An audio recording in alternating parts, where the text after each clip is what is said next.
Well, this is I believe the top of the left ear, the pinna, and you can see these lesions. But the hair, of course, has been shaved, and all the hair has been cleaned, is washed, and the crusts on the surface have been washed off. Oddly, I mean, it could be a burn. I mean, that's what it looks like after it's been altered and changed like this. It's very unusual because, like I said, it's been cleaned, and you can see some little edges of skin along the edge, and there's a certain amount of drying as well. This reddish yellow appearance is drying. So, without seeing what it looked like from the emergency room and the hair crusted to it, this could be certainly mistaken for something else. Okay. And when you say the crusting was washed off, can you explain to us what you're talking about? Well, sure. Here you can see the hair on the child. This is from the emergency room. The hair is kind of stuck to these little areas, and there's some yellow crustiness that's just fluid. The inflamed area just leaks out. But this is very typical of impetigo, these reddened areas with crusts on the surface, because it's a bacterial infection of the skin that's easily treated with antibiotics, but it very typically will appear up in the ears, on the face. Sometimes it can be across the face on a young child, but the crusts just come from the tissue fluid that is leaking out of the lesions themselves, and then everything like here where there's hair, it just gets stuck to it. I want to show you what I have marked as Defendant's Exhibit 152 and 153. Can you tell us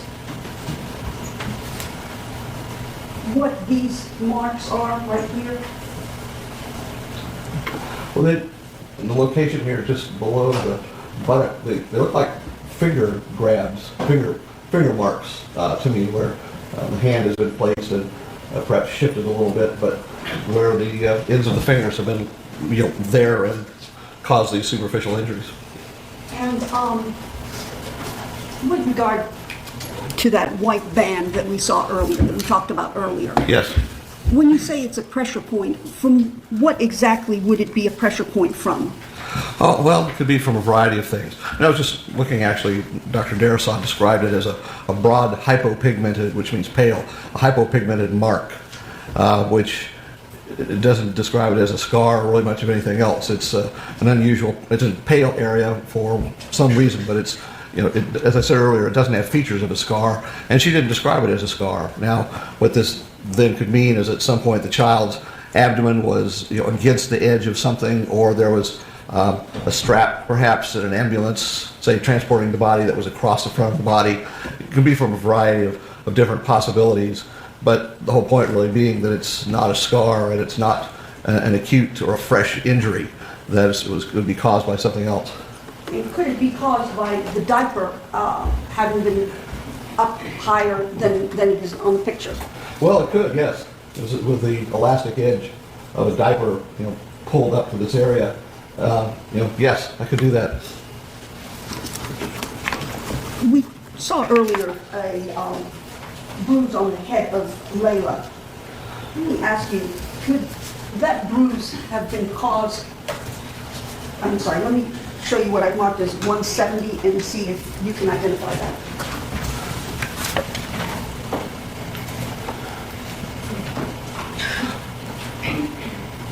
Yes, I think this is like a bed area. It looks like, I think those are, the perspective is kind of odd, but so yeah, there it is.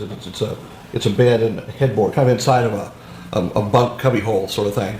Do you recognize that as being in the house that Jennifer and Joseph occupied? Yes, I remember seeing that photograph as part of the interior photos of the house.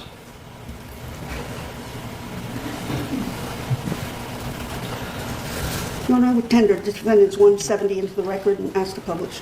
Objection. Submitted. 170. You may publish.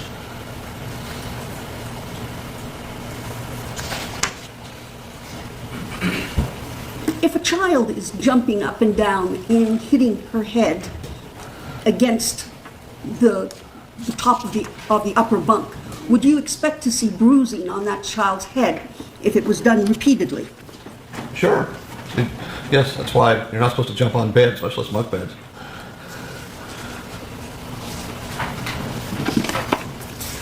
talk about the internal injuries on Layla. Starting with her arm, can you tell us what about the right ulna? Explain to us what is significant about the right ulna and the break of the right ulna. You mean the left ulna? The left Yes. ulna, I'm sorry. Yes. There was, after the child passed away, x-rays were done of the body, which is typical, and this is, certainly recommended. And it was found that there was a fracture, a break in the left ulna bone, which is the bone that connects your elbow to your wrist on the side of your little finger. And there were, from the x-ray alone, there was evidence that there had been some type of healing, overgrowth of bone, making a lump, we call it callus. But on the x-ray, the fracture line, or the line between the ends of the fractured bone, could still be seen, on the x-ray alone. So then when the and again, it's very easy to see that there is the space in between the fractured ends still remains. So all that can really be told from the x-ray itself is that there is a fracture, there is some evidence of some degree of healing. I mean, it's not something that happens just within days, even a couple of weeks, because the changes would be difficult. But the fracture line, that is that space between the ends of the bone, could still be seen on the x-ray. And that's about the limits of what you can see on the x-ray itself. And what is that called? Well, it's a fracture.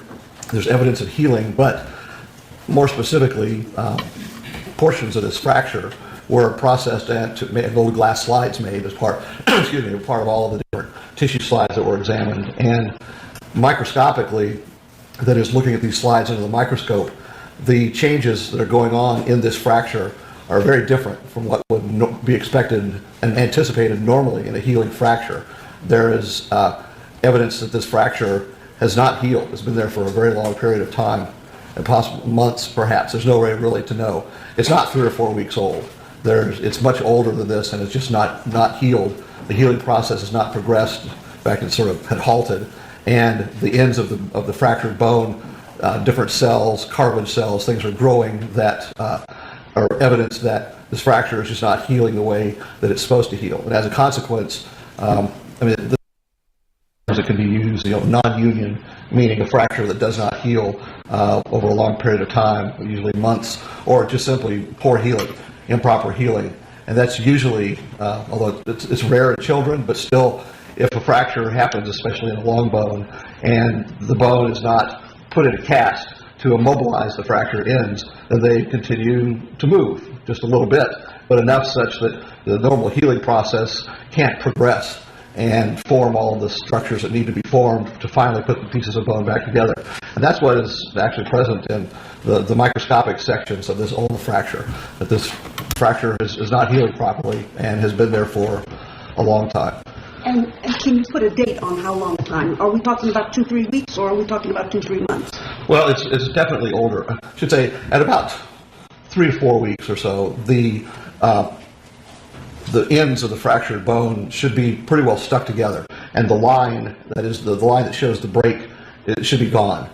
It's replaced by new bone that is growing across the fracture to attach the ends of it. But here, the fracture, the ends are wide open, and again, as I said a couple of times, the normal healing process is not progressed the way it's supposed to heal. And so this is, and also the last thing is that by about, somewhere around 3 to 4 weeks approximately, any dead bone that is in this fractured region really should be cleaned out. The body's systems that heal everything will clean out the dead bone. And there's a lot of fragments of dead bone that are still within the inside of the ulnar fracture on Layla's arm. So how old this could definitely be months, many months old. Once the healing process gets disrupted and continues to get disrupted, it just doesn't get better, and it'll keep the same appearance. The dead bone is not cleared out like it's supposed to be. The cartilage is overgrown. It's, again, the body trying to heal the fracture, but it's just the normal healing process is messed up. And this could go on, as I said, for many months. Show me what's in Marcus 467, States Exhibit 467. Does that assist you in your description of the ulna? Yes. This is the the forearm bones that were removed at the autopsy. Bone here is the radius. It's the bone that connects your elbow to your wrist on the thumb side. And this right here in the middle is the ulna fracture. And you can see the space that's still in between it. In fact, it looks like maybe the bone is being twisted just a little bit to show how large the space is. And on the inside, there's lumpiness, which is just the tissues that are trying to heal this fracture. But and the last thing is on the outside, there is overgrowth of bone on the outside of this fracture, but it's not extending onto the inside.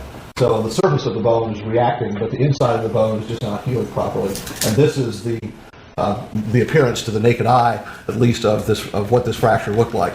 But without looking at it under the microscope, you really can't tell and give any more definite information about what's going on, whether it's healing properly or not, and then how old, if even that can be done. You looked at it under the microscope, did you Yes. not? And what did you find when you looked at it under the microscope? Well, I found that there was, as I mentioned several times, overgrowth of big islands of cartilage, which should not be growing in this way. It's a marker of poor healing. The bone is trying to heal itself, but it's just not working correctly because the ends of the fracture are not really being held immobile as they should. And there was, and as I said, the fracture line was still wide open with no bridging, nothing connecting the two ends of the bone. And those are all features of abnormal and significantly delayed healing.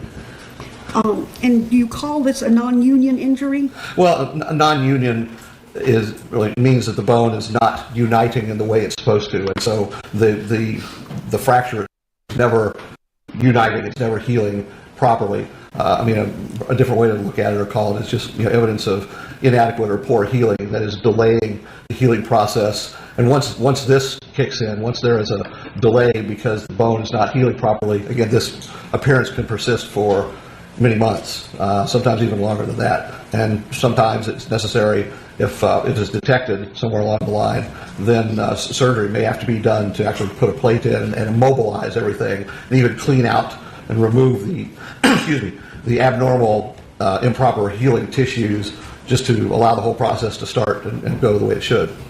Would you expect that a layperson should be able to know whether or not the arm was fractured by sight alone? Oh, by sight alone? No. Initially, in the first few days, the arm, it would be swollen and tender, and the child would not want to use her arm, and it'd be sore to touch. But over the course of a few days, that feeling, that generally goes away. And if the bone is not healing properly, as this bone was not healing properly, pretty much they don't cause any problems. The only problems that occur is like in long bones in the leg where a child is weight bearing, walking, running, things like that. But otherwise, you can't see anything from the outside, and I wouldn't expect the child really to complain of much because the initial painful phase is well over. Would you be surprised if an orthopedist were palpating and did not find the breach before the death? No, that wouldn't surprise me a bit, given the nature of what this is. This is an old fracture that's not healing properly, and it would be difficult to feel with any reliability if someone were palpating or feeling the bone like this. I think it'd be rather challenging, frankly. Doctor, moving on to the 8th rib of Layla. Yes.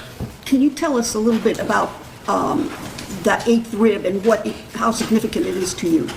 Well, the right 8th rib was found, again, during the course of the autopsy. It was never suspected before this, but the right 8th rib in the back was found to have a healing fracture. And now that particular fracture under the microscope appeared to be healing properly, and the normal phases of healing were present, and there wasn't anything abnormal, such as in the ulna. I would estimate that this fracture was probably somewhere about maybe 3 to 4 weeks old. Most of the fracture line was gone, and there was just the new bone replacement was appropriately taking place. Now, what that means, well, first of all, 3 to 4 weeks is the best approximation that I think I could give and probably anyone else could give. It's not possible to look at a healing fracture either with the naked eye or under the microscope and say this is exactly 21 days old or 18 days old. That's impossible to do because, again, everyone is different, and the healing phases, things are so gradual that the difference between one day and the next can be very, very subtle. Eventually, the fracture heals, but before that time, all you can do is give broad estimates. Now, the location of the fracture that is in the back, the right eighth rib on the posterior or the back of the chest, for me as a forensic pathologist, it's concerning in a 2-year-old child just because fractures at this location in a young child are suspicious for inflicted injury, that someone else hurt the child in some way to cause this fracture, because it's a very unusual location for an accidental rib fracture, and is also much more commonly seen in when inflicted injury has occurred. But the limitation is obviously one of not being able to tell exactly how old it is, and only giving a time frame, giving a time range, and that's about it. And without information, if it even exists, that says when a child, say, was under the specific custody of one person versus another, it's essentially impossible to narrow it down to say one person or perhaps even several persons. You just don't know. And again, the uncertainty of, say, it's 3 to 4 weeks old. Well, does that mean it's 21 days or 28 or 26? You see, that just makes it very, very difficult. Is it concerning to me as a pathologist, as a forensic pathologist? Yes, but those are the limits that I would have.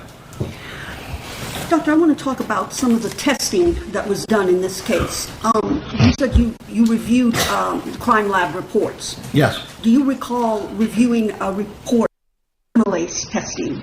Yes. Can you tell the jury what that is? Sure. Amylase is a digestive enzyme that there's different kinds that are found in the body.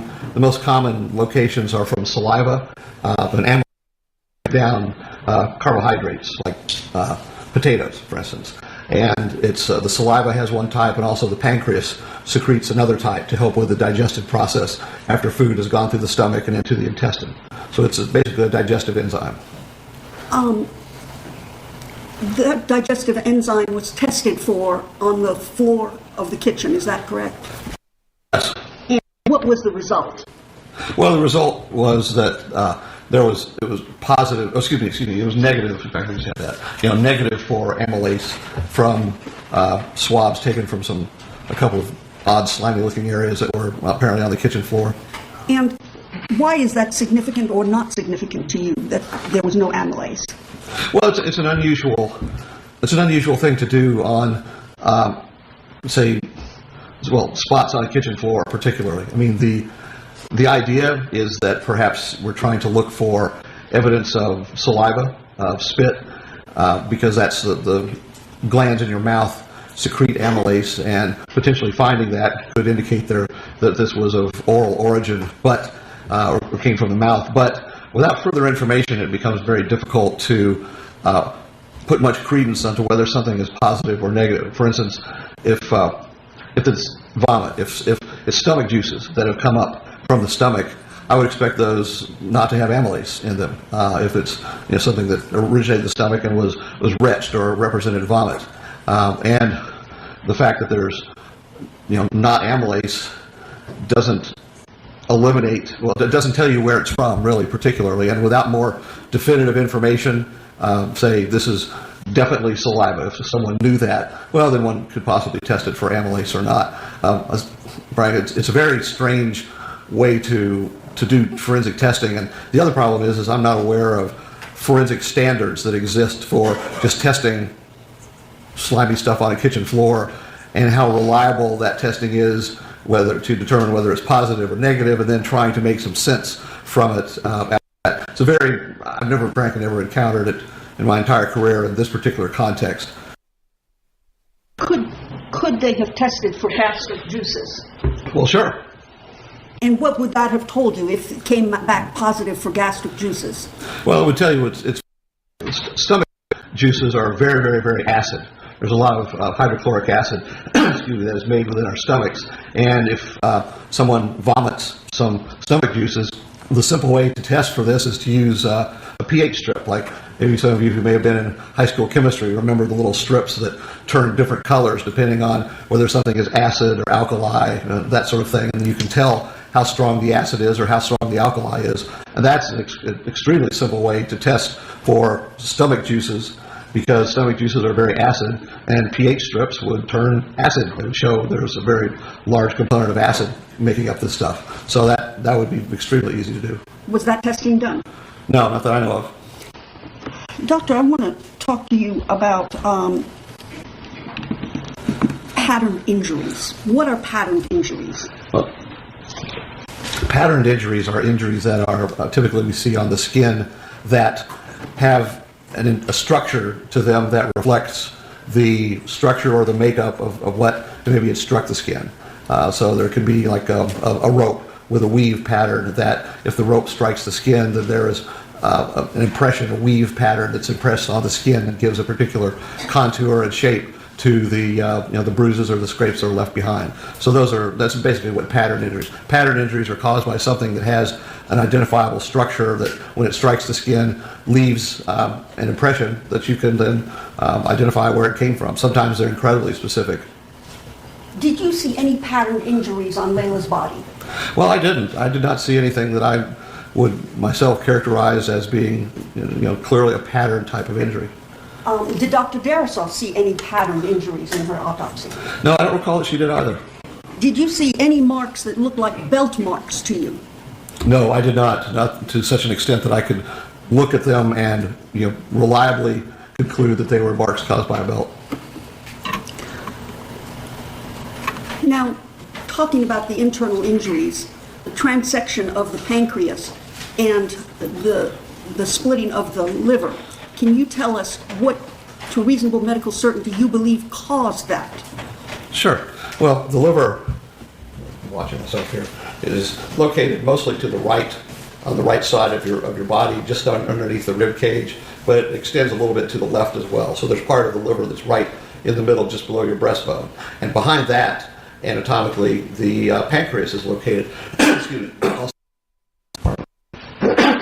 And both of these, in their location, sit just in front of the spine. So the vertebra of the spine goes straight up, and then the liver and the pancreas really sit right on top and in front. So if there is some type of pressure that is pushed very hard on the upper front of the abdomen, say right just below the breastbone, this will push the liver and the pancreas against the spine, and if there's a great deal of force, it can cause injury. A tear to the liver, as was found here, and even a large tear to the pancreas.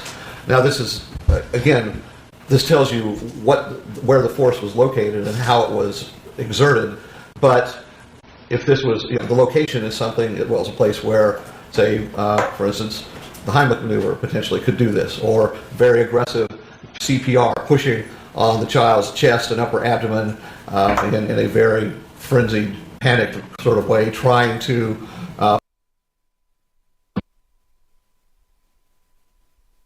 necessary to try to save the child's life, and in untrained hands especially, with this just incredible, well, again, frenzy is about the best way I can look at it, just fear and emotional panic going on.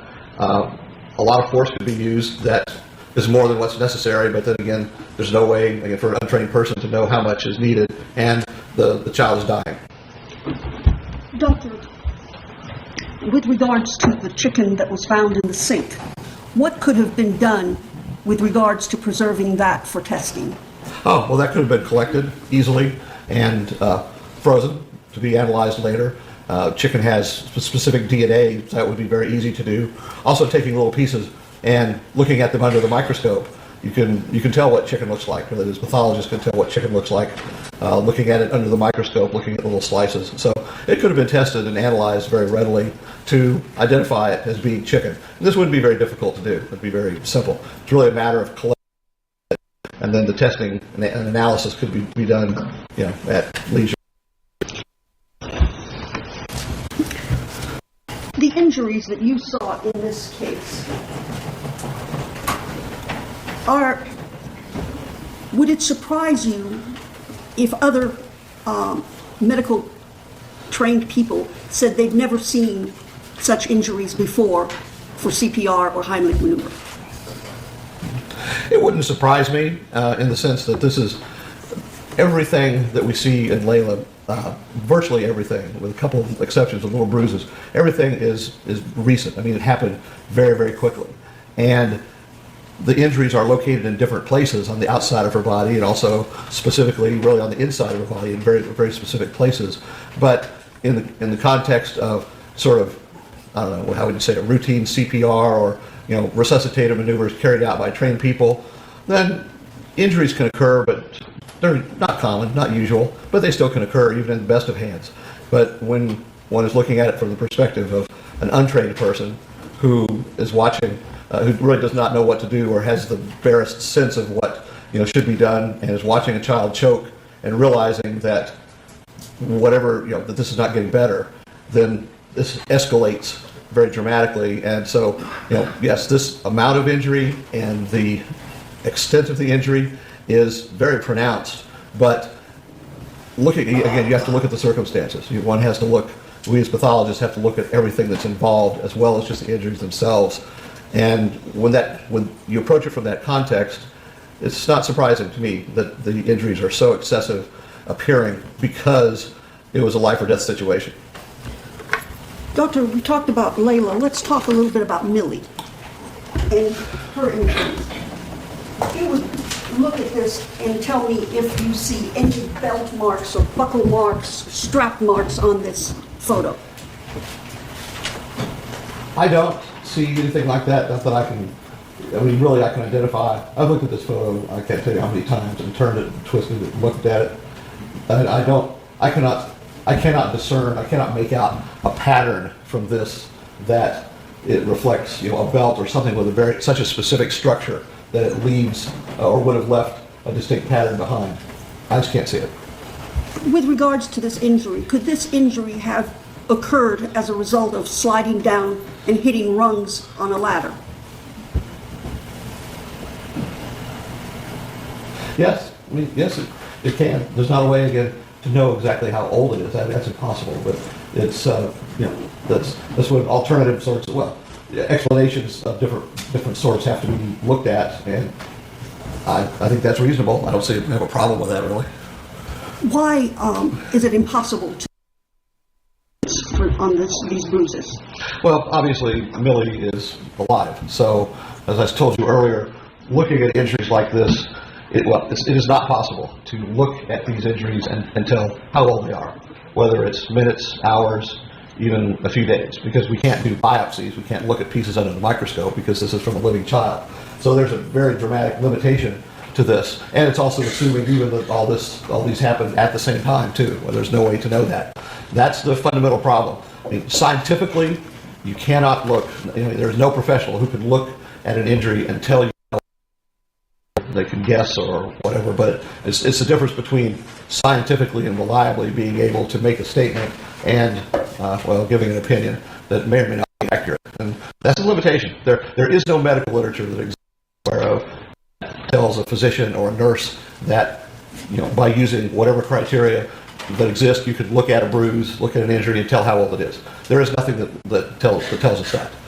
Everything that exists is just it. We can't. Because of those limitations. And that's reality.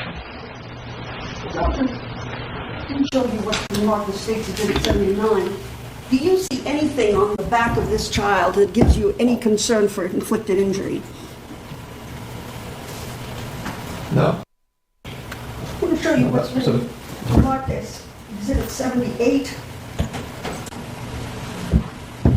Would you categorically state to a reasonable degree of medical certainty that this is inflicted injury, no doubt, regardless of the context? No. I mean, it's on the inside surface of the arm, but that in and of itself does not, especially in an active child, that does not immediately mean that this is inflicted, and that's the only way that it occurred was if being inflicted by someone else. You just can't do that. The context, again, the story of this child is old enough to have given a story, to explanation, but just looking at that one alone and unequivocally saying this is inflicted injury is just not possible to do. Doctor, if the child made a statement that she obtained these injuries during gymnastics when her knee hit her elbow as she came off a bar, would you have any problem with that explanation? Well, no, that's a fairly clear explanation from her as far as how this occurred. I don't have a problem with it.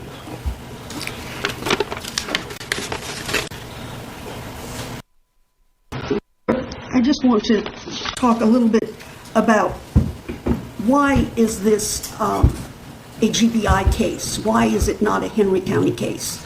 Oh, sure. Well, I can tell you, up until about 2008, all of the autopsy examinations that were done upon deaths that occurred here in Henry County were done through the DeKalb Medical Examiner's Office with a contract that. The relevance of it is,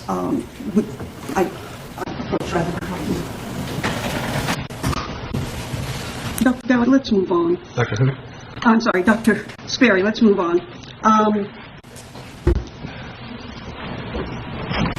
Why did you go to the house? Did you go to 1521 Lincoln Terrace?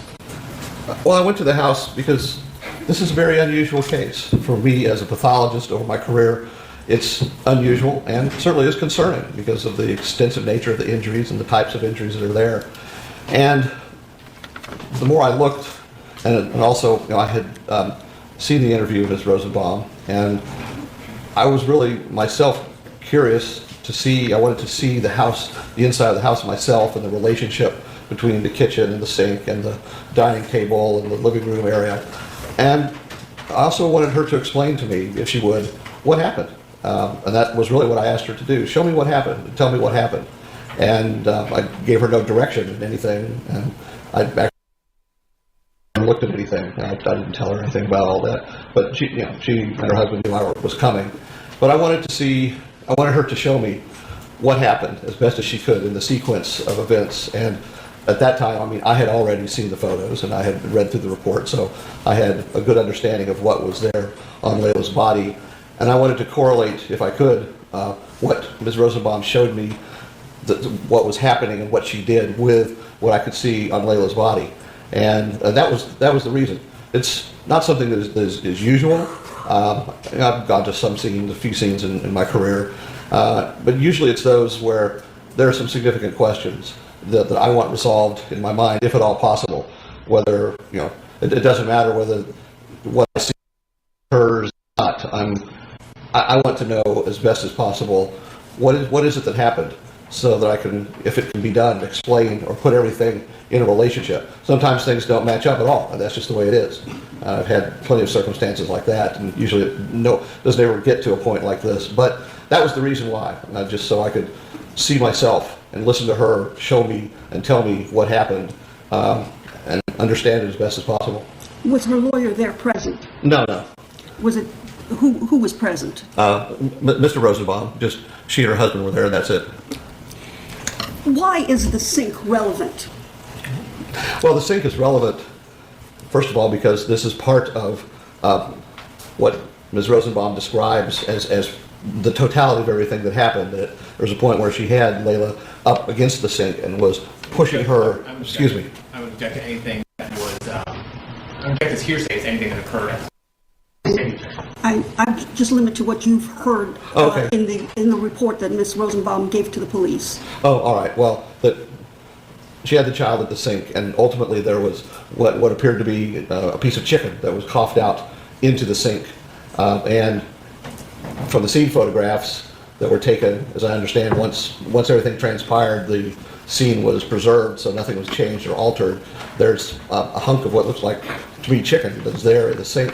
And again, that was never collected or analyzed or tested or anything else, but it was there in the sink, which, again, in the totality of everything altogether, was a puzzle piece that fit in. When you looked at the totality of the circumstances within a reasonable degree of medical certainty, what do you believe caused the injuries in this case? In my opinion, inadvertent injuries resulting from panicked and chaotic attempts to save her life when she was choking on a piece of chicken. That escalated, and everything got worse in a short period of time because the chicken was still stuck in her throat and she was in the process of suffocating. Is there any evidence that you have seen that you can definitively say that this child had, in fact, a seizure following a traumatic incident? Is there any evidence to support that contention? No, there's nothing at all that I saw. And seizures are most of the time for us as pathologists, a diagnosis of exclusion, in other words, we exclude other things and maybe end up with a seizure, is pretty much restricted to individuals who have a history of a seizure disorder of some sort. So we know there's a problem already. But otherwise, there's really no marker. There's nothing pathologically that we could find in an autopsy that allows us to say, aha, there's a seizure. Thank you, Dr. Sperry. That's all I have right now. Thank you. Thank you, ma'am. Ross? Please do. Like the lights on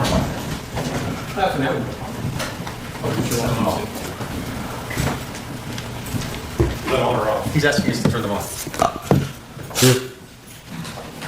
Good afternoon, Dr. Sperry. Good afternoon.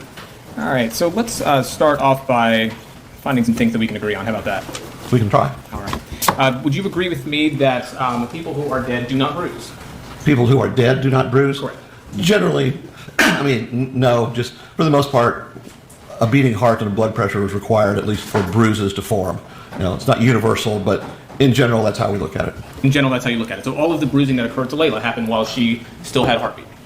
I would say yes, that there was blood was being pushed through, you know, her system, whether it was from her own heart or CPR. But yes, there was, you know, some blood pressure, you know, a pressure wave. Yes. So you think that the amount of bruising that we've seen today on Sarah's back could have come from CPR if she was dead? Well, if she was, you know, completely dead and her heart had stopped, if indeed at that point, you know, CPR was being done, I would expect some slight hemorrhage, but probably not, at least, the extent of what we see here. All right, so you wouldn't expect to see the extent of what we see here if she was already deceased, correct? Correct, not the extent. There could be some. I've seen varieties of it, but this is, to me, everything that I've seen pretty much tells me that, I mean, her heart was beating to some degree. And so you say that her heart was beating to some degree when the bruising occurred. Yes. So Now, when the EMTs arrived, that they said that she had no pulse. correct. So would you agree that at that point she was dead? I think for all intents and purposes, yes. Excuse me, no pulse was ever regained, so, you know, I would say technically, you know, she was dead at that point. So would you agree with me then that none of the bruising would have been caused by any of the resuscitative methods that the EMTs undertook? I think that's fair. There's a few small things that, like under the chin, there was a scrape, which I think Dr. Darasaw took, and a piece of it found nothing. Certain things that could well have come from the resuscitation, but really didn't show anything microscopically, other than a few things scattered here and there, mostly around the face and the head. Most everything else, I would say, occurred prior to the time the EMTs were there. Would you also agree with me that as the heart slows, the blood pressure drops? Yes. And if the blood pressure drops, the extent of bruising also drops with that, correct? That should be what happens. I mean, I'm not sure that's completely predictable all in that way, but, you know, as a general concept, that makes sense. So you agree with me then? Well, as a general concept, yeah. It's, again, everyone is different, and there's exceptions to everything. But you know, as the blood pressure drops, again, the amount of blood being pushed through the blood vessels diminishes. Now, how that really affects the extent of bruising itself, that's, you know, much harder to say. Unfortunately, you know what, we can't ever conduct experiments to try this out. Well, I agree, because we can't kill people purposely, correct? Yeah, no, it's considered, you know, that's well, we don't do that in this society. Correct. We don't. That's against the law, right? Yes. Now, would you agree with me that kids can heal at different rates or different speeds than adults? Oh, I mean, As a general matter. in general? Yeah. Well, I mean, everyone is different, and children, especially because they're growing, their metabolic rate is a little bit higher, and so certain aspects of healing, you know, potentially can be faster than adults. Certainly faster than you know, significantly older people like me, as long as I don't fall off the thing anymore. Mm-hmm. So kids, with that, yes, kids. There are certain things that kids heal faster, correct? Again, as a general concept, you know, basically yes. Okay. Bones being one of them. Bones, again, generally yes. Now, can we also? Are you familiar with the term a protected area of the body? Yes. And would the neck be considered a protected area of the body? Potentially, especially, you know, the back of the neck or the upper high sides, places on the neck that would not, say, be inadvertently injured from a fall or through plague, things like that. How about this right here? This right there? Yeah. I've never thought about the side of the neck as being a protected area. I guess it depends on how, you know, what it is that we're speaking about. I've just you know, I've just never, no one's ever asked me that before. Okay. Well, are you familiar with the research that shows that less than 0.2% of injuries to the neck are accidental? I think that's reasonable. That's probably fair. Okay. So then, can we agree it's probably a pretty protected area if it's not getting routinely accidentally injured? Yeah, I don't have a problem with that. How about the ears? Are the ears a protected area? Generally, unless you know, again, a child falls and strikes their you know, strikes the side of their head on something, and the ear happens to be in between. But ear injuries alone are fairly unusual. They are fairly unusual, aren't they? Yeah. And in fact, there are certain telltale signs of things like pulling on an ear or slapping an ear, correct? Yes, there are sometimes injuries that can be seen that are fairly specific for those types of actions. And called petechiae? Well, petechiae are little pinpoint hemorrhages. They can come from impact injuries, superficial little bruises, or asphyxia. They're not specific as far as what can cause them. They're not specific. I'm sorry, you cut off there. No, as far as for what can cause them. You can see petechiae in fairly minor bruises sometimes. I'm showing you State's Exhibit 320. It's behind you. Okay. Oh, thank you. And I'm just going to point them. I have a laser pointer, so I can point behind you. Don't worry, I won't do it in your eye. How about right here? Do you see those areas right there? You're talking these here? I see those Yes. little discolorations, yes. Okay, would you consider those to be petechiae? No, No, you wouldn't? Okay. no, they're a little larger. Petechiae literally means pinpoint. How about this one right here? It's kind of the same picture, or same area of the different view. Again, it looks like, I can see these here and here. I would not call them petechiae just because they're a little larger. But it's a bruise. It may be, it possibly could be. Okay. And to get a bruise right there, that would be consistent with, say, a slapping or a pulling of the ear or some kind of trauma to the earlobe, correct? It could be, yes. Generally, you don't fall and hurt just your tiny little earlobe and not any other part of your face, correct? Pretty much, yes. Okay, so that's probably what so that would be consistent with the little bruises right here could be consistent with a pinching or pulling or slapping. Yeah, and your phraseology is right. It could be consistent with it. I don't have a problem with that. How about I'm showing you Stage 323, the back of her ear right here. Oh, that little, what's that here? This right here? Yeah. Yes, it looks to be a small bruise. Again, I would call it, it's too large for a petechia. Okay, and yeah, But it looks to be a small bruise. small bruise. Now, would you expect someone to say, I don't know, fall and hit the back of their ear just right there? No, that would be unusual in and of itself without some, potentially some other, injury on the outer part of the ear as well. So that could be consistent with, say, a slapping or a yanking of the ear. Possibly, I don't know about the yanking particularly, but it could be, well, again, consistent possibly with an impact of some sort. How about the armpits? Are the armpits the protected area of the body? Yes, And if someone had an injury there, would that be an unusual place for them to have an injury? it would be, yes. Did you notice any injuries to Layla in the armpit area? I don't recall offhand sitting here. If there are, you can show it to. I just don't recall sitting here at this moment.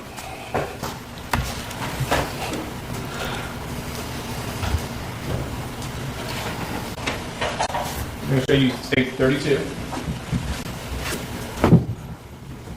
See this area right here kind of going into the armpit? You're talking about this here? There's bruising over there too, but you also see this area right here. Yeah, there's some here. This almost look like grip marks. The way the flash was taken has obscured some of this. That's actually the light bulb, so I can... I see. Yeah. I see. If you need me to move it, just let me know.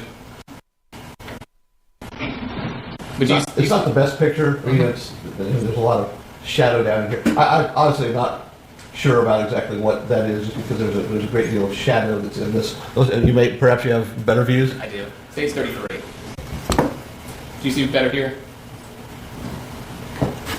Somewhat, yeah. It looks, there's a discoloration there. There's a discoloration, so It looks like it. and that's another protected area of the body, correct? Well, it's really on the chest. I don't think it's quite gotten into the axilla yet. But heading that way, is that the case there? Well, I don't know, heading that way it works. How about the groin protected area of the body? Generally, I would say yes. And so you generally wouldn't expect to have children accidentally injuring your groin area, correct? Yes, I would say you usually wouldn't. And if something like that were to happen, if the child's old enough, they should be able to tell you. It's something relatively memorable. Now, did you look at the photographs of this child's groin area? Yes. Okay, and did that cause you any cause for concern? Well, it's standing alone, without any other history or information, all the things we've been talking about earlier today, could they be alone concerning? Sure. Could they be part of, the frenetic resuscitative attempts? Sure. Now, what part of the resuscitative attempts would involve the child's labia majora?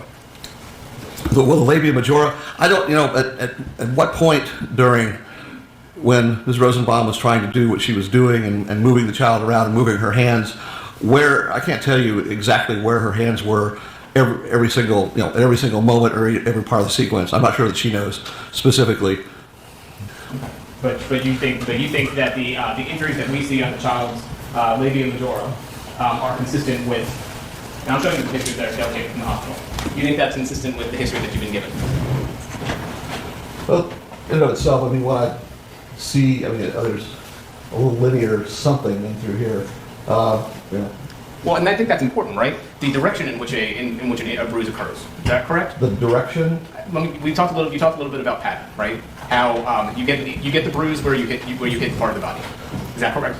You get the bruise. I'm sorry. In the area where you hit the body. Oh, okay. So there's some transference. Okay. Right. So if I hit right here, yeah. If I hit my arm against it right here, like this, would you expect my bruise would go down my arm like this? It's reasonable. Yes. Okay. So explain to me how these vertical injuries that we see on, what was that, the right labia majora? Yes. You think that's consistent with the resuscitative methods? Well, she was wearing a pull-up that I saw when she first was taken to the hospital. So how exactly where that came from? You see, it's very odd. It's really relatively thin, narrow. I don't see any fingernail scrapes specifically that I could really pull out of this. Well, let me ask you exactly what caused that. I can't tell you. You can't tell us? No. Okay. Now, you mentioned an important point. She was wearing a pull-up, correct? Yes. To your understanding, the child was wearing a diaper or a pull-up throughout the entire incident? Yes, I believe so. Okay. So, in a pull-up or a diaper has some padding to it, correct? Yes. That's the whole purpose of it? Yes. All right. And the padding would probably decrease the likelihood that you would see any kind of injury? Hopefully, possibly. It certainly could, depending on what one was doing and how one was doing it. Mm-hmm. Okay.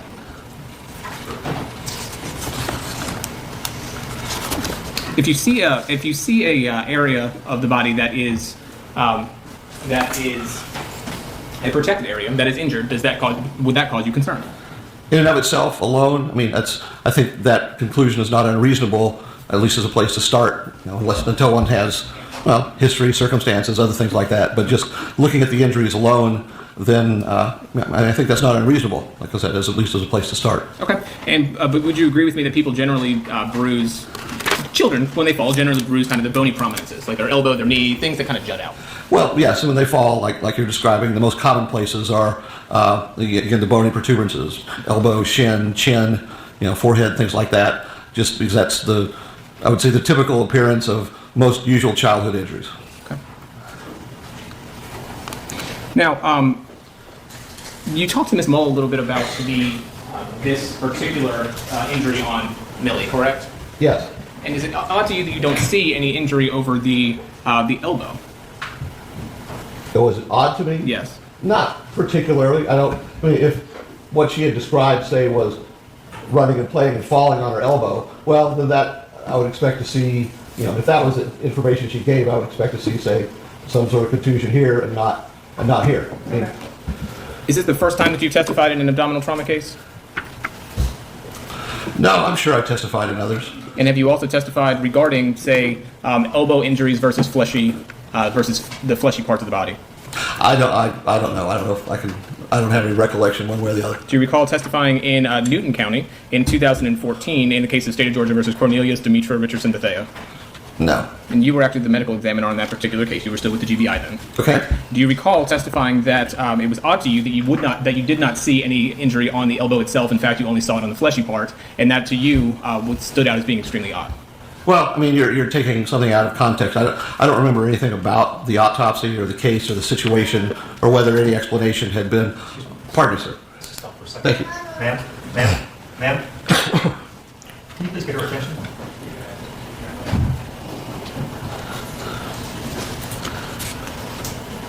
Unfortunately, ma'am, we can't have you stay. That's a little bit too distracting.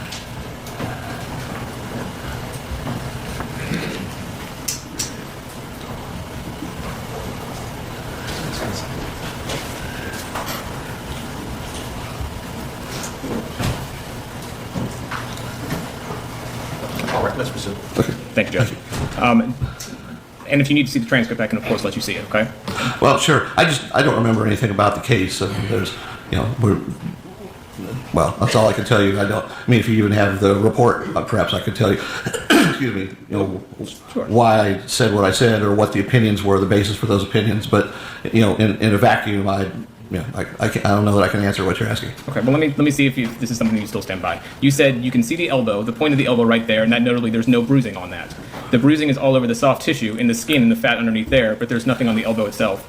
And that location is not the location I would see a bruising. Bruising if someone, say, were to fall and hit their elbow. That's what people do if they could control their fall at all, is to put their arm out and to land on their elbow. That is a distinctly separate injury that did not come from a fall. Okay, well, from what you're reading, it sounds reasonable. Again, I recall nothing about the case or the context or why even that question was asked to me, or if there had ever been any attempted to be given as to how that bruise was there. So, as I think you can see, every injuries may speak for themselves, but context is as important as the injuries themselves many times. So you think that the Millie falling off the bar and hitting like this would cause that injury? I don't have a problem with it, and as I recall, that is how she herself said that it happened. Okay. Now, let me ask you this, getting off that topic. Okay. The contents that are in the child's stomach.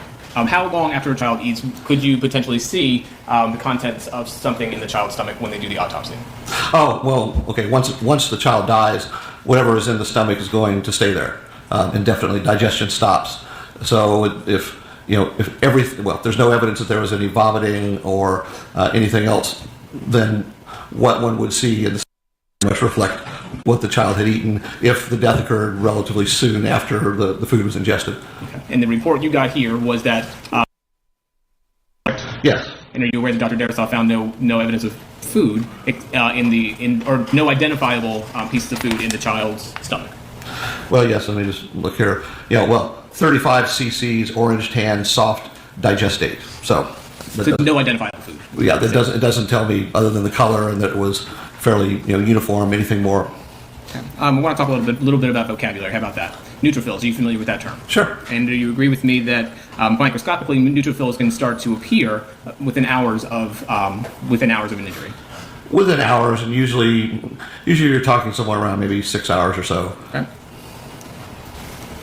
And so if you see neutrophils in any of the microscopic slides, that lets you know that there's at least 6 hours. It could be older, but it would be at least that amount of time old, correct? That's fair, yes. Because before that, you wouldn't expect to see anything. Correct. And that's kind of why you use that terminology. You can't tell if none of that microscopic stuff is present, you can't tell if it's 5 minutes versus 5 hours old. Yes, as a general concept, yes. Once we get beyond that a little bit, that's when we can start seeing those healing processes.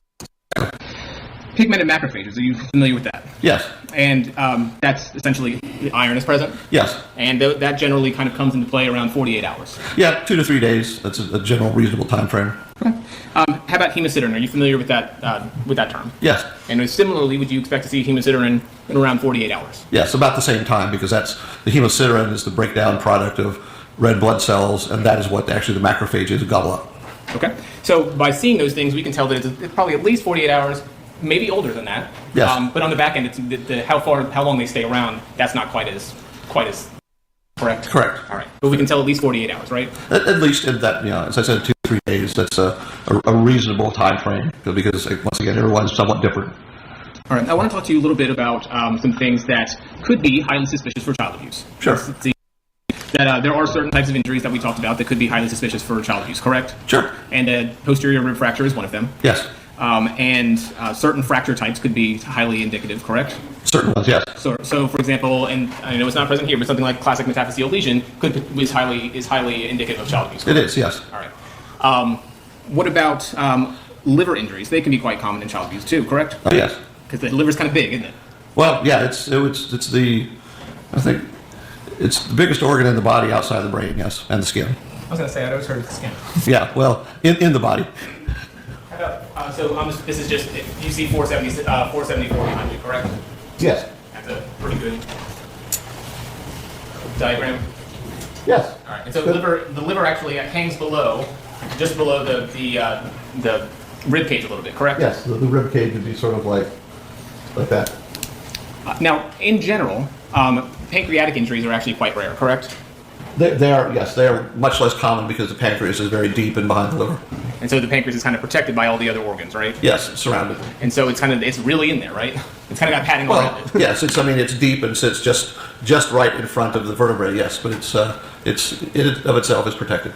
Are spleen injuries more common than pancreas injuries? I know the spleen's not up there. I can put that one up there if you'd like. Yes, because the spleen is really more exposed. Oh, there you go. The spleen is that's a kidney. Oh, there you go. Spleen. Yes, it's more because the spleen is more exposed, and it's very frequently injured. Well, accidentally falls, motor vehicle accidents, things like that. Okay. Now, would you also agree with me that sometimes abdominal trauma can be difficult to detect on the skin? Oh yes. So someone could be punched or kicked, and it actually doesn't leave a bruise, right? Correct. Because the blood vessels in that region of the body have, I guess, somewhere to go, and they don't break. Well, yeah, they don't break, and the abdomen is, as mine is, soft and really can distort a great deal without really tearing anything to leave a bruise behind. So the abdomen, as far as the body goes, the abdomen does kind of absorb some of the shock that may come to it. Yes. And if the shock is a directed area, let me put it this way: if the shock is kind of across the entire abdomen, would that be a different type of injury versus a more directed, say, punch or blow? Well, yes, the force was distributed across the abdomen. That would, diffuse the amount of energy that really is being focused in the abdomen to cause injury versus a real central, say, focused direction of force right in the center. I can put right about, there you go, in the middle of the pancreas is.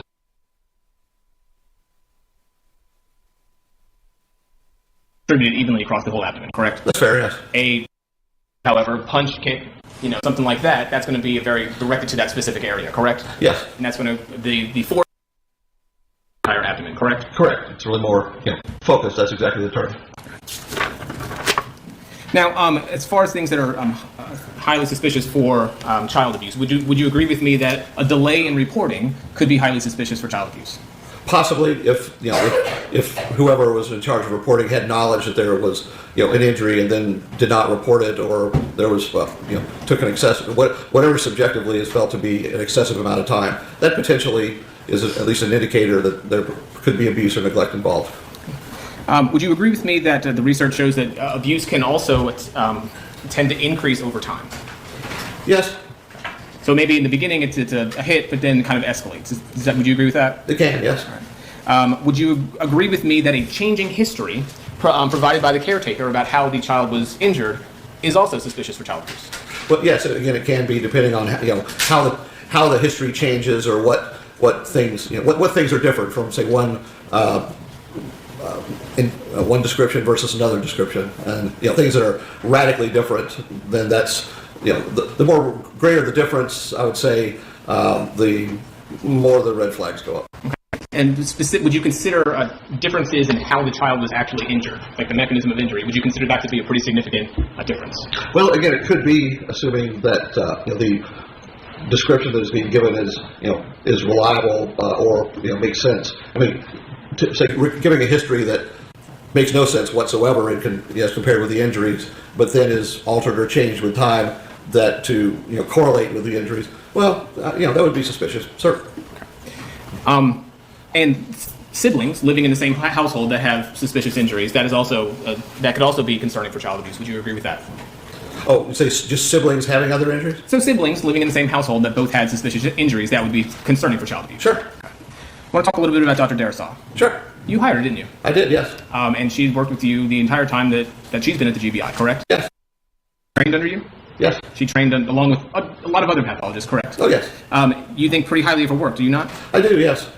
You actually created the Director of Pediatric Forensic Pathology position for her. Yes. And you believe that she's extremely qualified to conduct autopsies? Oh, yes. Okay. And you believe she actually does pretty much all of the pediatric autopsies now at the GBI, correct? Yes, that's, at least at the time I retired, that pretty much was the case, and at least my understanding is that she does continue to do that, yes. And the GBI now covers autopsies for the overwhelming majority of the state, correct? Yes, 153 of the 159 counties, more or less. All right. You believe that her work is, would you agree with me that her work is thorough and meticulous? I would, yes. The reports she creates are easily better than the vast majority of autopsy reports like this that are done. In fact, in this case, when you and I spoke, you said that she probably did about 5 to 7 times the amount of work that most forensic pathologists would have put into a case, correct? I think that's reasonable, considering I've looked at an awful lot of reports done by an awful lot of other people, and her work is very thorough, which helps everyone. Okay.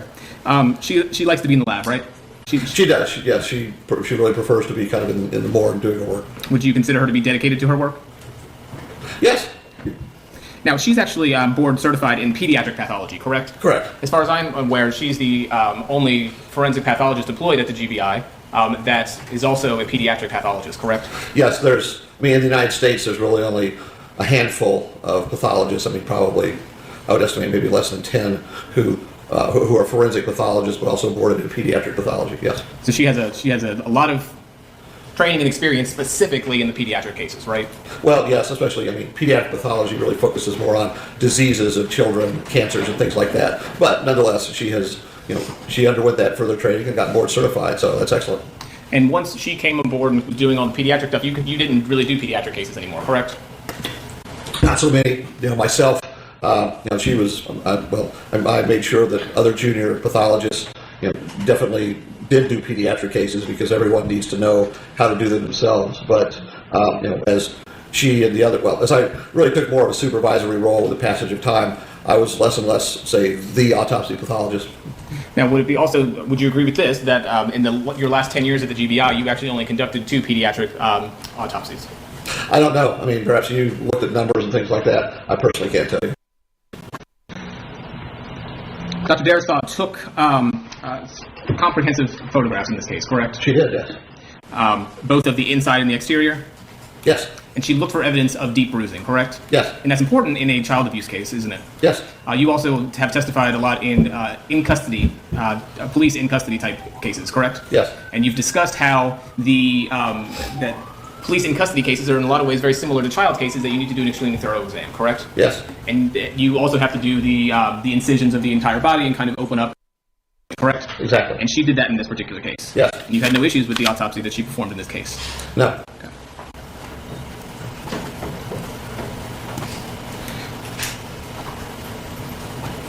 When you and I spoke, we spoke about you took a look at the microscopic examinations, correct? Yes. And you took no issue with any of the descriptions that she wrote in her report, correct? Correct. All right. I think you said it was a very objective description, correct? Yes. All right. So you don't recall anything you disagreed with microscopically? Well, nothing that I disagreed with.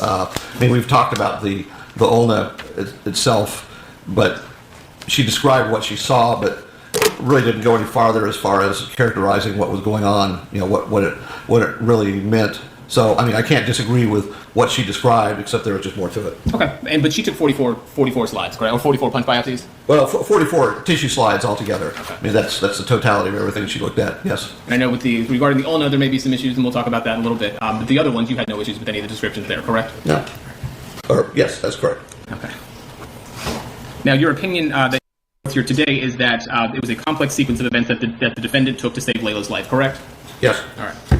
And you base that in large part upon the history that you received from Jennifer Rosenbaum. Is that correct? Well, yes, her statements and and then her recounting of everything to me, yes. Okay. And so, but her statements, they played heavily into your opinion here today. Is that a fair assessment? Yes, that's fair. And you found her. Well, no, back up. Would you acknowledge here today has a motivation to lie? Well, it's interesting. She's on trial. I would suppose that would a motivation in and of itself. Although I'm not just saying that, I'm not sure how she could really come up with everything that she did, which various injuries. But that's sort of a separate question. Okay, we'll get there. But you acknowledge that she's on trial for murder, correct? Oh yes. That's a motivation to lie. Well, it probably is. I've not been in that situation, so I can't tell you any different. Did you compute that into your opinion here today? Actually, no. Let me ask you this: if there were any flaws in the history that was provided to you, could that potentially change your opinion? I think if there were serious flaws that, at least in my mind, adequately explain what I have seen and what I have observed, then yes, potentially it could be a problem for me. Now, if there were problems with the credibility of the source of your information, meaning the person, could that also affect your opinion? Possibly, it possibly could. Although usually, the vast majority of child deaths that I've dealt with have not had anywhere near as complex of a history and sequence of events. Usually it's more that whoever is accused says, I don't know what happened, and then the problem starts from the beginning. So it's not overtly difficult to move beyond that. When you talked about an injury that Ms. Mull didn't talk to you about, correct? And that would be the right tibia? Oh, yes. Okay. And you, when we discussed, you felt that the history provided was fine, right? Yes. Okay. And that you specifically said that no one had any concerns. None of the doctors had any concerns, correct? At least not that I recall. There was nothing more that was done, to examine the child other than, what was, finding the fracture and then putting a cast on and then, checking her again. What was your understanding of how Layla hurt her right tibia, her right leg? She stepped in a hole at, her Mima's house, something like that. Okay. Is that it? Well, then there was a question about perhaps a gymnastics injury. I think that it was not really appreciated that anything was wrong for a few days. And the child was limping, and finally was brought to medical attention after a few days, and then lo and behold, the fracture was found.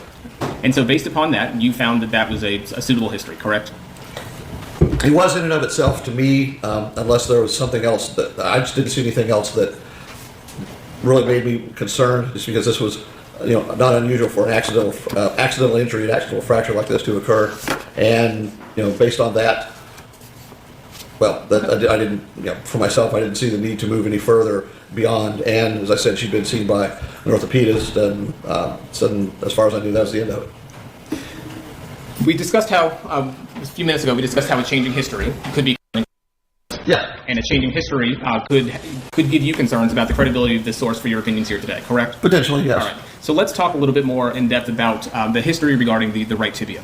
Okay. And I'll ask you if you were aware of these statements. Are you aware that let me just give you some time context. That the first day that she went to the urgent care was Monday, October 19th. Okay. Okay.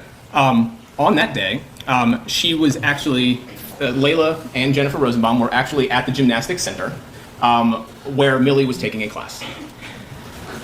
Jennifer tells one of the other mothers that was present at the gymnastics place that Jennifer hurt her leg in the yard trying to do gymnastics. So not at the gymnastics place itself. Jennifer hurt her leg? I'm sorry, Layla hurt her leg. It's okay. Yes, trying to do gymnastics in Jennifer's yard. Okay. Was that different than what you had heard?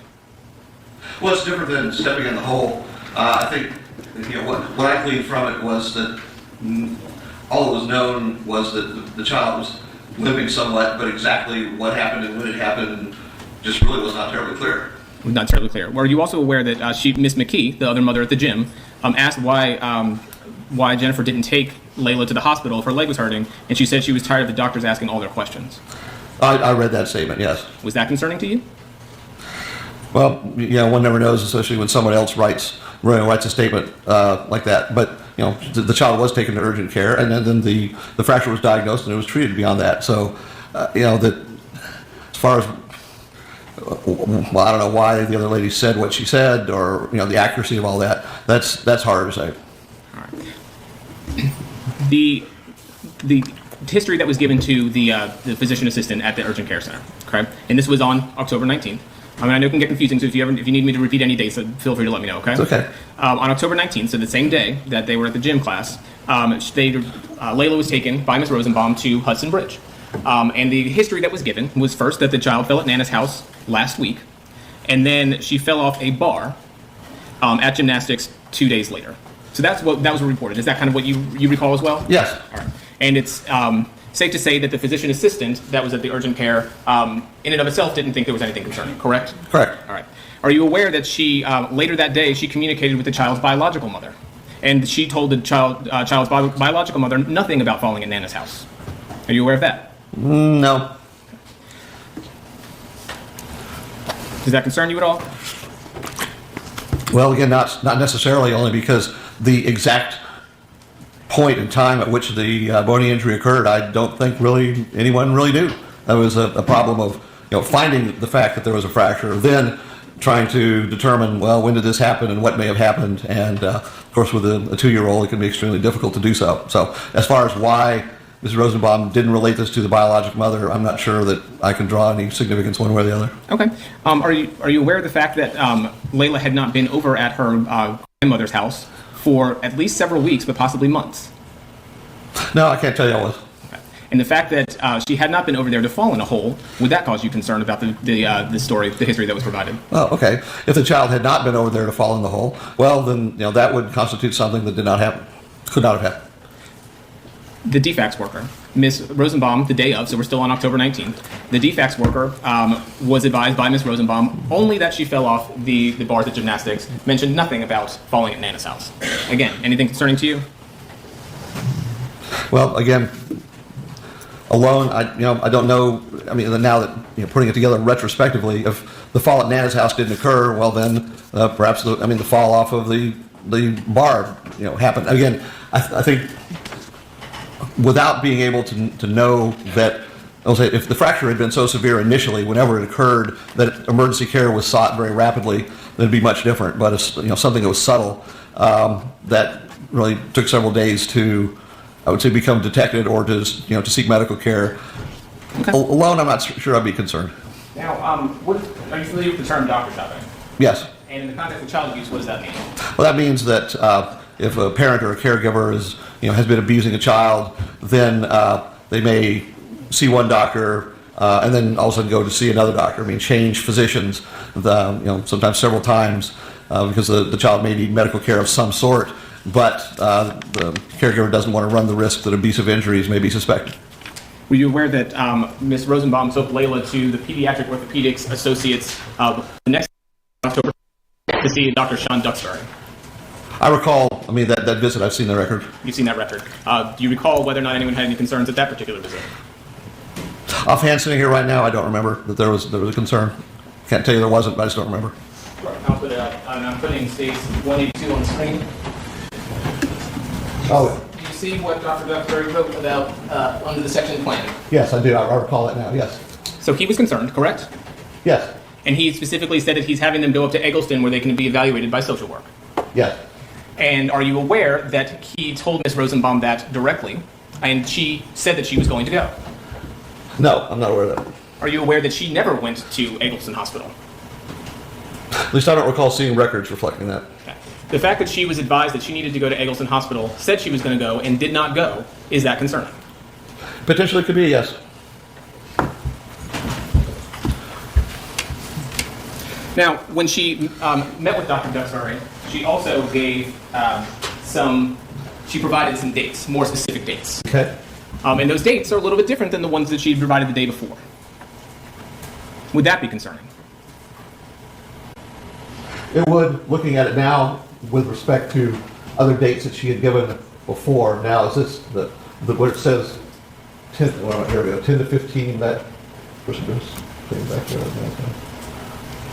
Oh, I'm sorry. That's the date. There's the dash to me. Yeah. So first occurrence, Yeah. she said 10:15. The second occurrence, Yeah. she said 10:16. Yes. That So, appears- but if it's known that she did not go to Nana's house, well, then we would know now that did not occur. Would that cause you concern about the history provided by this particular person then? I think it could, yes. Now, are you aware that we talked about she didn't go to Children's Healthcare? Dr. Duxbury actually followed up to see. Were you aware that he was following up to see if she'd actually gone? No. Were you aware that ultimately he was told that the child was in defects, and that's why he kind of thought that everything was okay? Yeah, I can't tell you that I'm aware of that. Now, you are aware that Layla then went to another doctor 3 days later, correct? October 23rd, she went to Children's Orthopedics of Atlanta and saw a physician assistant by the name of Chuck Coppinger. Yes, I remember seeing those. That one sounds familiar. Do you recall reading in there that there was no mention, again, of any injury occurring at Nana's house? Only the injury at gymnastics? Yeah. No, I don't recall specifically about that. I should also mention that she did report, and on the 19th, she reported to the child's great-grandmother that that the child had broken her leg. But of course, she did not mention anything about falling in the great-grandmother's yard. Does that seem a little odd to you? Yeah, it's unusual. Now, when you reviewed, back to Mr. Coppinger on the 23rd, when you reviewed his records on the 23rd, are you aware that the date that she gave for falling at gymnastics was Sunday, October 18th? No, I can't tell you. Sitting here right now, I don't remember the specific date she gave. Okay. Would you like to look at it, or do you? Oh, if that's, if you want to show me, that's fine. Let me keep this I can keep it straight.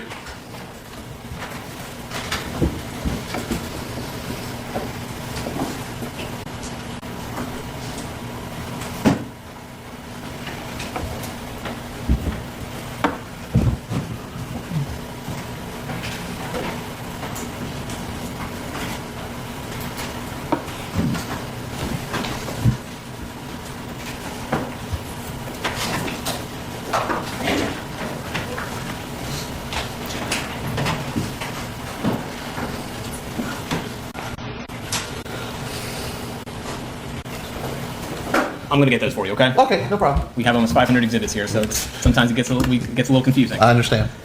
At that particular appointment, she said that the child fell off a beam. That's what Mr. Coppinger recalls. Yes. Is that different than falling off a bar? Well, I don't know. I don't do gymnastics. It's been a long time since my kids did it. So Haven't done it in a while? Bar versus beam. Yeah. I watched the Olympics. The next week, she goes back to the gym tech, and at this point, Layla is in her cast. And people that are there at the gym ask, "Oh my gosh, is she okay? How did that happen?" And Mr. Rosenbaum never mentions that Layla was injured right there in their facility. That seem odd to you? Well, in that it does, in the sense that this is, potentially a safety issue there at the gym. I mean, that I can see that You think it's a safety issue at the gym? possibly, or it could be construed as such, or along those lines. But I think the gym would, myself, I can't tell you universally, but I would think I would want to tell the gym people. You would want to tell them. That's what I'm saying, at least as far as myself would go. Now, you also read a lot of the DFACS reports too, correct? Yes. And you recall reading the summary of the interview that Ms. Rosenbaum gave with Emanuela Carr. That was on the night of Layla's death. Yes. And do you recall that in that particular interview, Ms. Rosenbaum said that after gymnastics, so after the gymnastics class, the child appeared to be completely fine, and a few days later, that's when she brought the child to the doctor. Does that change in history concern you as well? Well, yes, because as I recall, that she did not appear to be completely fine, which is why they went to the doctor. So taking into account all of these changes in the history, does that affect your ability to rely upon the statements of Ms. Rosenbaum when coming to your conclusion in this case regarding Layla's death? Well, it's a broader question. With respect to the leg in and of itself, I can see that there are things that are contradictory, that are left out or added in or changed. As far as that goes. Now,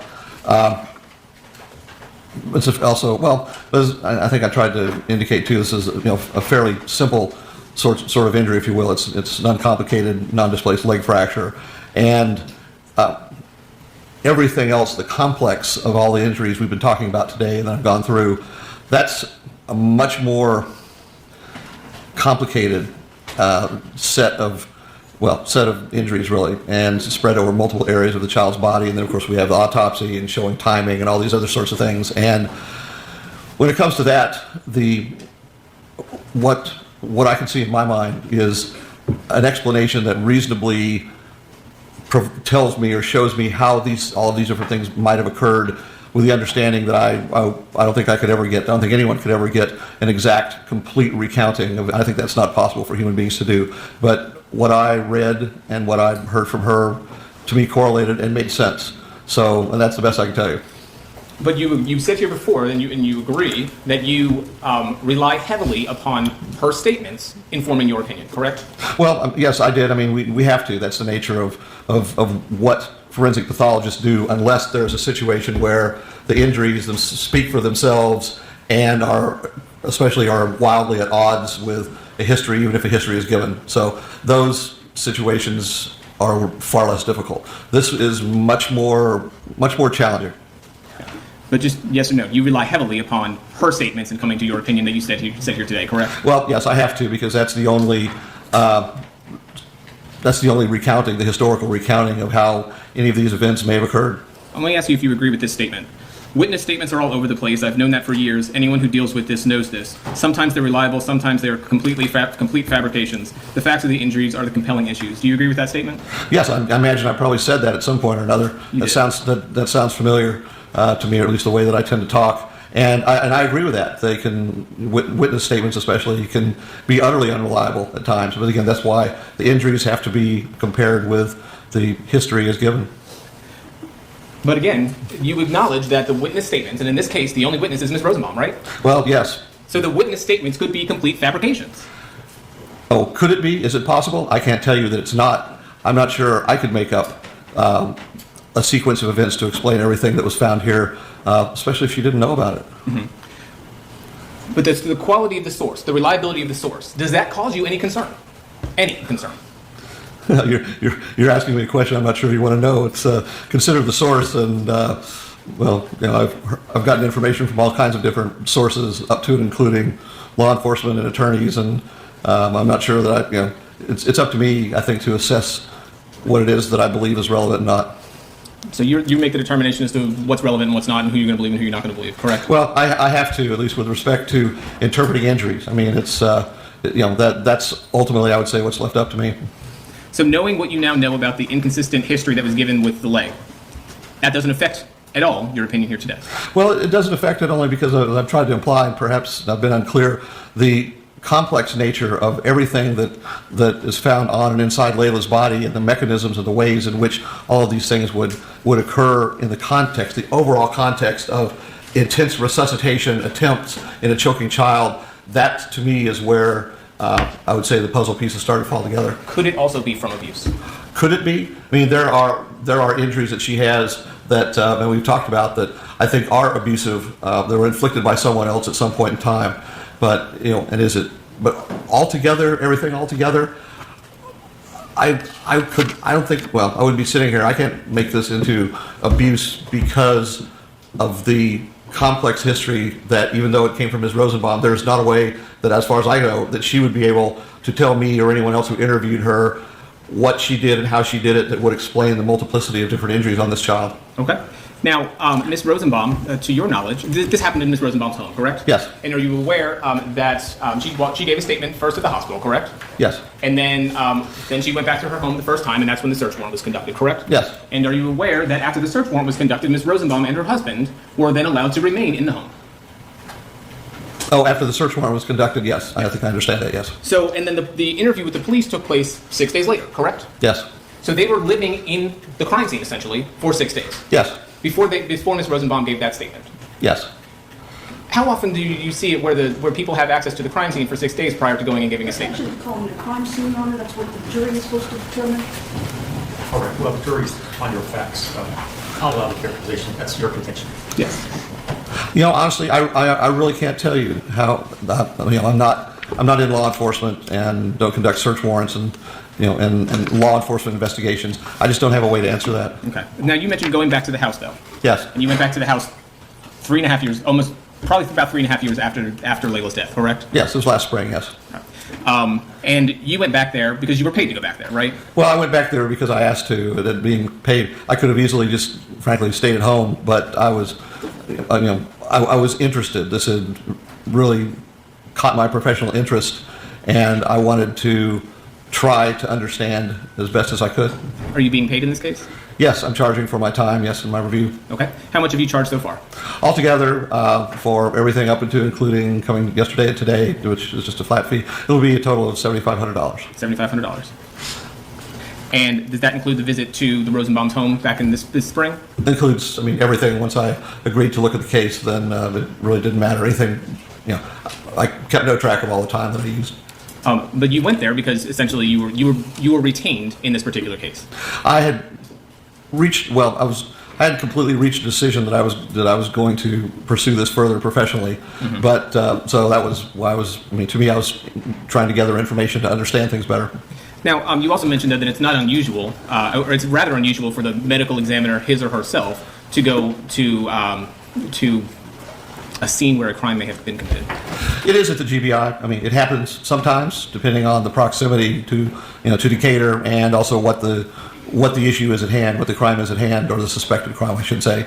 But in general, the ME relies on either investigators or upon lay coroners around the state. Or GBI agents. So it's not unusual that Dr. Darasot didn't go to the scene. No, I wouldn't consider it to be unusual. No. We talked about the statement that Ms. Rosenbaum gave to DFACS the night of, and you're familiar with that, correct? Yeah. We also talked about the statement that she gave on 11/23, 6 days after, to the police, right? Yes. All right. Now, were there some differences in that statement? Just sitting here, I recall there were some differences. I wouldn't say that they were radical or incredibly contradictory that I can recall. What does it look like when a person is going into shock? What does it look like? What are the outward signs of when someone goes into shock? Oh, okay, I see. Pallor of the skin, really not moving very much, maybe waxing in and out of consciousness, heart rate fast, labored breathing. That's in general, but a person looks ill, pale. Mm-hmm. And when someone's near death, could they have a seizure or what looks like kind of like a death seizure, something like that? Oh, it's possible they could have. I think it's. I think it's relatively vanishingly rare, unless someone has a known seizure disorder already or some other reason. But I mean, the possibility exists. Again, it's not something pathologically that can be seen, but I can't tell you that it's impossible. But you talked about a lot of things that are rare in this case, right? Like the non-union fracture in pediatric patients? Yes. Oh, yes. Like the Heimlich maneuver causing any sort of internal injuries? Yes. Those things are extremely rare too. Yes, sir. All right. Now, are you familiar with or are you aware that the statement she first said, her first observation of Layla when she was in distress, what she told DFACS on the night of the incident was that she observed the deceased child shaking and appeared white in color. Do you recall that? Somewhat. I mean, I can't recall the specifics. I mean, I'm not going to argue with you about it, but I think I recall that in general. Okay. And when she gave her statement 6 days later, she said, well, I mean, she was kind of red. Does that appear to be a difference in her skin color? Possibly. I mean, she certainly had 6 days to think about it, and with the knowledge that the child was dead and trying to understand what happened. Mm-hmm. So she had 6 days to think about it. Well, yes, but as far as the child, Layla choking on a piece of chicken, I'm not aware that ever changed. Okay. And are you aware that initially what she told DFACS is, as far as what occurred at the sink, is that she placed the child over the sink and patted her several times hard on the back? Yes. All right. And what part of the back would you expect someone to be patting? Well, I would expect, but then again, I'm a doctor, would be the upper part of the back, in a controlled sort of situation, or having the knowledge, of what one is doing and how one is doing it. That's, again, a controlled situation where one is thinking clearly, then that would not be unreasonable. Behind you is is State's Exhibit 1, and this Yeah. is one of the photographs that was taken at the hospital the night Layla died. Yeah. Are you aware that Ms. Rosenbaum acknowledged that Layla had some bruising on the top of her back when she gave her statement? I don't recall that sitting here right now. Now, when she gave her statement to law enforcement 6 days later, she said, I'd lean her over our sink counter. I push my weight against her hips and everything and hold her up so that I could use my hands to pat on her back, and at the same time trying to hold her up to see if anything would flick out. Yes. So she's patting her back, correct? Well, that's what she says. She's patting her back. That's how she's describing it. Yes. So she's not saying she's punching the child's lower back to create knuckle injuries, correct? Well, correct. No, she's not saying that. No. Okay. And that's not what she demonstrated. When she gave her statement to law enforcement, she's not talking about, hey, I took the child's back and I went like this. No, not that I'm aware of. No, I don't think she was demonstrating that. No. Those are consistent with knuckle marks, correct? Yes. That would be a pattern injury. Well, not the way we look at it, but no, I wouldn't call this a pattern injury. But I would say that they are consistent with knuckle marks, but they're not so exclusive that, well, I wouldn't call them a pattern injury. That's all I can tell you. Now, are you aware about the differences between whether or not she was able to expel something from Layla or not in the two statements? Well, ultimately that she said she was able to expel chicken into the sink, but that at that point in time, Layla was not responding and just had not spontaneously started to breathe and was appearing to deteriorate. Mm-hmm. Are you aware that on the night of Layla's death, she told DFACS that she stated that nothing ever came out? No, I don't remember that. If that's what she said, well, that's what she said. And it wasn't until 6 days later, after she's still residing in her home and able to see what is in the sink, what's on plates, what's everywhere, after that period is when she finally says that maybe something came out. Correct? I don't think it. Bill had been on. Redirect. If she remained in the home, correct? We agree on that. Well, yes, but okay, finish, but Okay. No, we agree that she remained in the home, correct? yes, but the police, as I understand it, police stayed there and then they conducted the search warrant and took all the photographs of everything, inside and outside of the house. Before then, they were until the police left and they were allowed to stay in the house. Correct. So after the search warrant was conducted. Yes. So prior, yes. We've been going for 2 hours. Sure. I think it might be a good time to take a short break. Let's take a 15-minute break and then we'll come back. Thank you. Years, 4 months again. She was actually pretty tall, of her height and weight, wasn't she? Or Well, her height. I think for her height, yes. So Layla was actually pretty tall, Yeah. not an infant. No, she was, for 2 years, 4 months, again, she was at the 90th percentile or so Okay. for length. Are you aware of any studies that deal specifically with pancreas transections in young children like Layla, where the pancreas was transected from the Heimlich maneuver?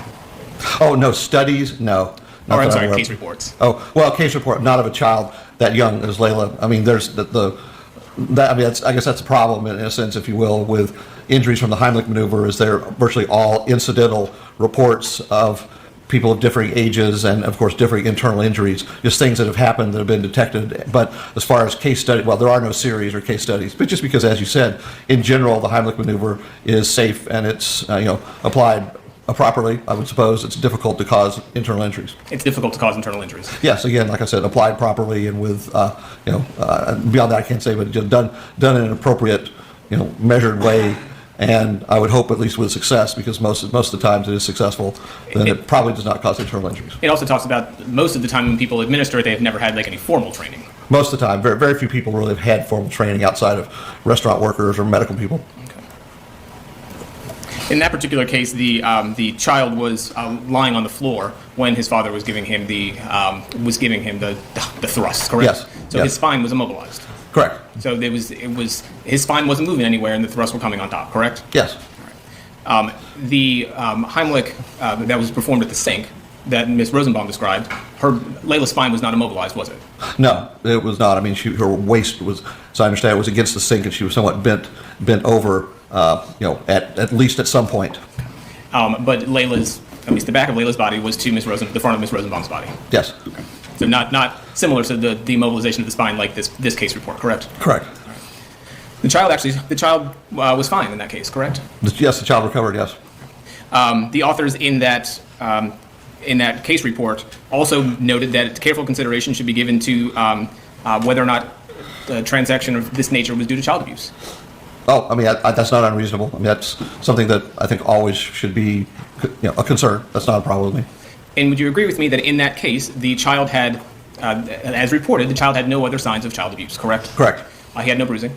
Correct. He did not have polytrauma internally. He just had the one injury, correct? Yes. So he did not have a lacerated liver. Yes. He did not have lacerations of the mesentery. Correct. He did not have internal signs of bruising on the inside scalp, correct? I guess he didn't die, so they wouldn't have done that, would they? Yeah, I think they pulled short of an autopsy there. I'm sure they did. But he had no other signs of bruising, correct? Correct. There was no discernible evidence of abusive injuries. No fractures? Not that I recall. No older abdominal injuries that they were able to recognize, correct?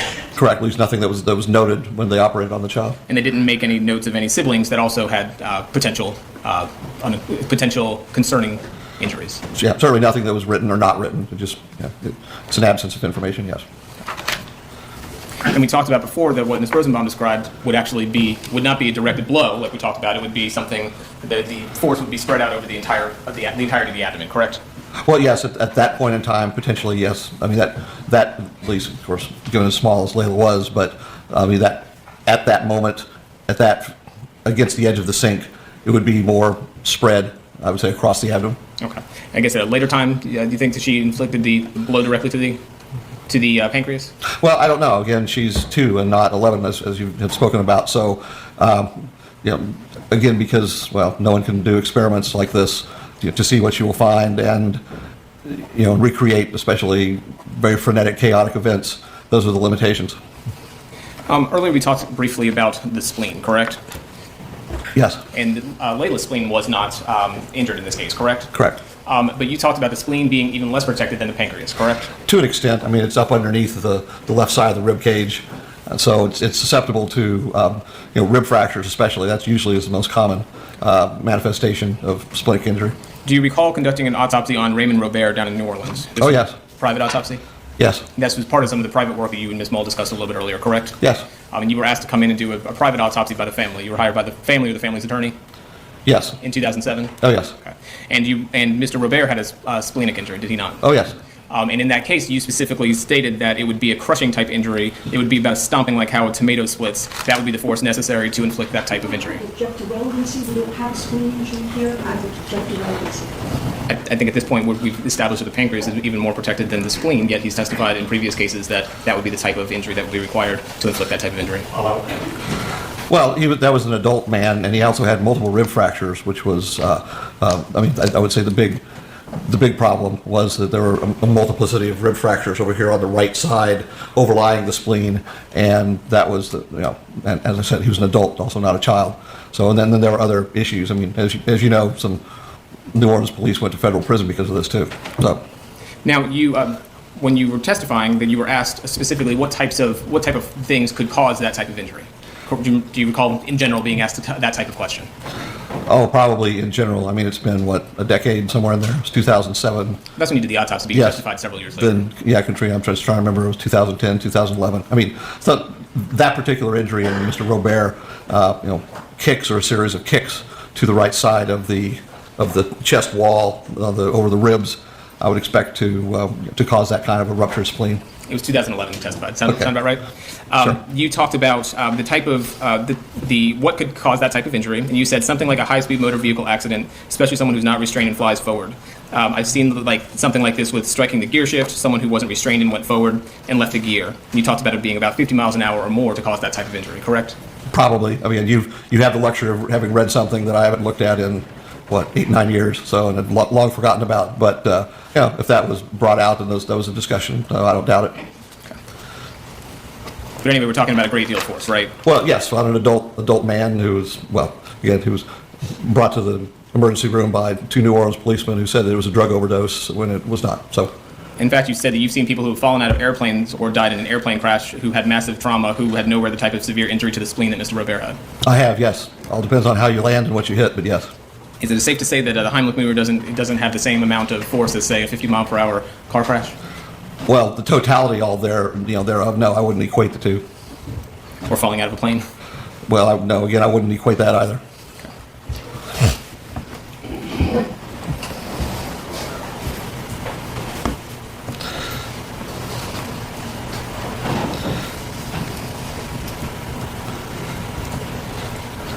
All right, so Layla had, we talked about the pancreas, we talked about the mesentery, we talked about the liver. She also had some injury to her diaphragm, correct? Yes. Her anterior mediastinum? Well, okay, The thoracic cavity is what I had written down here. She had some injury here, correct? Well, there was some hemorrhage, some bleeding. Okay. The mediastinum's a sort of potential space between the pericardium and the breastbone. Okay. And she had a little bit of bleeding there, correct? There's some bleeding there, yes. Now, you talked a little bit about some confluence. I think you talked about how when you look at injuries, there may be more than one injury that you see in one particular space, correct? Okay.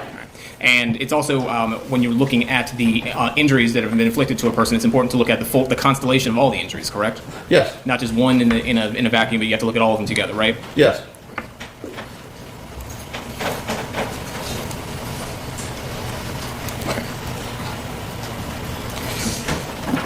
The bruising that you talked about, you said was mostly fresh, correct? And that was based upon Dr. Darasaw's report? Well, yes, and the slides I looked at too. There's no evidence of even early healing changes. Now, you talked to Ms. Mull a little bit about aging and whether or not you can age a bruise based upon color alone. Yes. And that is not an exact science, correct? That's barely even a science. I mean, that's dignifying it. We're experienced people who have endeavored to do this are wrong more than they're right. That's the problem. And you said that really only that no professional could look and say anything with any confidence and quote, that's reality, right? Well, yes. Like I said, I don't know of any literature that spells out specifically criteria that are reproducible for the ability to do this. That's again, I think the hurdle that none of us can pass.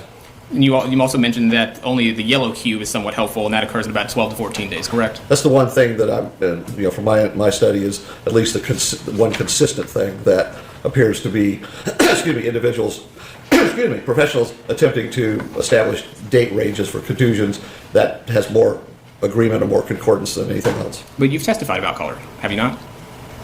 I probably have at some point or another. I don't know. In 2014, in the case from Newton County, you said, well, everything that you see, first of all, this dark red, purple color, all that is very fresh. Do you recall that? No. Is that sounding correct? I don't know whether it does or not. You're talking about a case that I forgot a long time ago. That seems to be that you're describing a color, correct? Well, again, context is everything, and I don't remember the case one bit. You also said the edges of the bruise would become yellowish if it were a week old. Well, it should be 2 weeks. If I said a week, I mean, I don't know. You're asking me things that I have no recollection of at all. Would you like to look at the transcript? No, I'd like to look at the report, actually. The transcript. If you want to waste some time, I can sit and read through the transcript. I'm more interested in even what the report is. I just don't remember the case. All right. But again, you agree with me that microscopically you can tell more than from looking at color. Yes. Microscopically, you can tell more, definitely. You would agree that many of them were acute, such as the left forearm. Do you recall all of them? Many of the bruises were acute, correct? Oh, okay. In the sense that there's no healing alterations, yes. Okay. The majority are, yes. Now, the back bruising, you said that was consistent with being kicked, with the thrust that Ms. Rosenbaum was doing, correct? Well, it was thrusting or slapping, hitting the child's back, all those things. Now, could the injuries have also, if Layla was lying on the floor and perhaps was being stomped or kicked or something while she was on the floor, could the injuries have come from her lying on the floor while the abuse was being inflicted? It's possible. I would have expected more contusions or bruises over the prominences of the vertebrae rather than to the side, on either side of the vertebral column. Okay.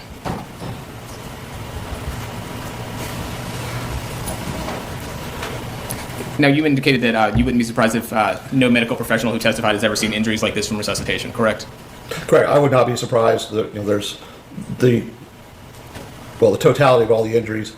I think is unique, is unusual in the context or in the world of CPR-related injuries. There are individual things that are seen, but so much all at one time is unusual for most. Now, would you agree with me that the amount of time between when this event happened and when the paramedics arrived was roughly about 20 to 30 minutes? It's a short time, yes. A short time period.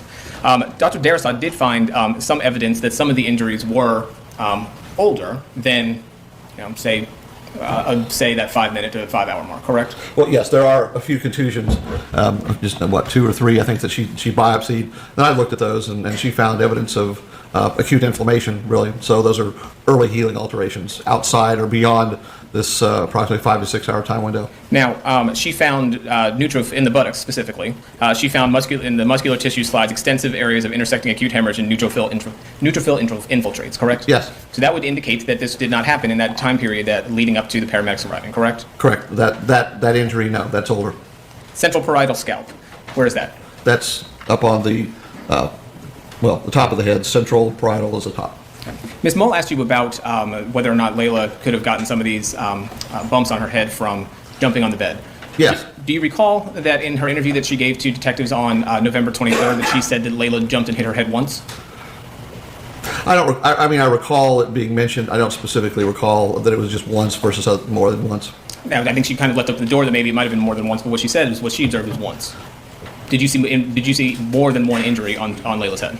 Well, there's this contusion that I think does show. In fact, I just want to make sure that I get the right ones. That's the central parietal scalp, and that's the only one. Yeah, that's the only one that has any older changes. The others from the head either are just cannot be evaluated because of the way they were processed, or they're recent. That is no healing. What about the central, occipital, and posterior parietal scalp? Yes. Well, there's marked fresh hemorrhage, and a few brown pigmented macrophages are identified, and there are rare inflammatory cells. So that is something that is old, but it's so old. It's on the order of potentially weeks. Pigmented macrophages will persist in the skin like this for months. Okay, but it didn't happen that day. Correct. At least that one. No, I would not say that happened that day. The left chest. Older. I'm sorry. Go ahead. I'm sorry. The left chest. Dr. Darasad found deep muscular tissue had prominent hemorrhage intersecting muscle fibers and regions of neutrophil infiltrates. Correct. Yes. So that means that it was at least a few hours old. Yes. Something. Yes. I would say easily at least in the 6 to 12 hour range. So that would not have come from any kind of resuscitative methods. Correct. Correct. The pubic area. Dr. Darasad, one of the punch biopsies has regions of deep subcutaneous hemorrhage with prominent mononuclear infiltrates. Does that tell us anything? No, the mononuclear infiltrates is difficult. It's very nonspecific, and in that particular area, you're close to a lot of lymphatic channels. Mononuclear infiltrates are the oldest, if they're even inflammatory cells that migrate into an area, and in the absence of anything else, any acute inflammatory cells, any scar tissue, anything like that doesn't really mean anything. What about the lymphocytes? Well, lymphocytes, that's what I'm trying to say. Those come from other sources other than really response to inflammation. So you wouldn't think that was indicative of being at least 1 to 2 hours old? Oh, well, no, whatever, even if that isn't an injury, the finding of lymphocytes doesn't specifically mean that it actually was an injury to start with.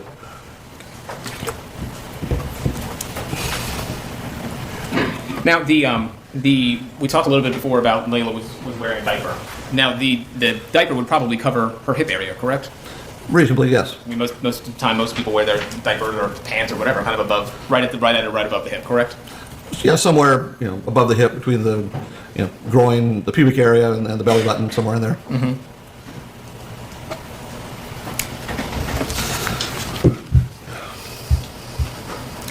Now, the liver injury, Dr. Darasoff found that there were neutrophils that were present, correct? Well, yes. And so that would put that it didn't occur in that kind of 20 to 30 minute. That would probably put it a little bit older than the 20 to 30 minute. Well, the liver's different. The liver, and actually there are people who have been able to look at this, that for reasons that no one really knows, in liver injuries, acute inflammatory cells may show up very, very, very rapidly. And what was also interesting about the liver was there is, evidence of, microscopic evidence of an older injury of some sort with pigmented macrophages and fibrosis, scarring. So it's something that is very old, weeks, months. It's impossible to tell. We'll get to the healing one, okay? Okay. As far as the current one, though, the neutrophils being present, Dr. Darasoff testified that would be put in at least an hour. I don't know that there's a lot of debate about that. I mean, I know people who say that this can occur in as little as 10 or 15 minutes. Like I said, I don't think that question is completely answered right now. I want to start talking about the ulna now. You mentioned that you talked about that some with Miss Mull. Yes. Would you agree with me that where the fracture is located could be considered a defensive injury? It's possible that as far as how that occurred, it could be looked at that way, or potentially viewed as a defensive type injury. Yes. You can kind of raise your arm up to protect your head if something's coming maybe towards your head or your trunk. You might put your arm up, correct? Yes. And that's kind of a reflex. We do that naturally? Yes, in general, yes. Okay. You testified that this was clearly much older, right? Well, yes, microscopically, it's much older than 3 to 4 weeks. Now, you are not a pediatric orthopedic doctor, correct? Correct. You are not a radiologist. Oh, correct. And both of those doctors said that the healing would have been within 3 to 4 weeks based upon the radiology. You would take issue with that? Well, because that's what they're looking at the X-rays and what would be expected to be present in an uncomplicated fracture of the ulna. And unfortunately, the microscopic features, don't support that. But the radiology is limited. Dr. Darasoff agreed with the radiologist. Well, then if she did, then I think she was incorrect about that. Now, we're also aware that the medical personnel, the EMTs, they noticed the deformity in Layla's left arm when they were in the back of the ambulance heading to the hospital. Yeah, I do recall that. Yes. You do recall that? I think so. Yes. So it was obvious to them, correct? Well, it was obvious enough such that they documented it. I don't know what else to say. And the emergency room staff, they as well immediately noticed the deformity to the arm, correct? Yes. I'm going to show you stage 34. It's behind you. I'll try to move it away from the bulb. Do you see this area right here? Yes. That's where the ulna would be, correct? Yes. Does that look deformed to you? It might be. Looking at that alone, it's possible. Looking at the photo, could it be? Sure. Now, you're aware that Layla went to a whole lot of doctors, right? Yes. And you said you wouldn't be surprised if anyone missed it, correct? It wouldn't be surprising if no one looked or she was not complaining of anything. Okay. And some of the doctors palpated, meaning that they touched that area. Yes. But you think that injury predated her living with the Rosenbaums? Yes. And absolutely no one noticed it until the EMTs. Well, you just told me that other doctors looked and palpated and did not find it. So, beyond that, I don't know what to say.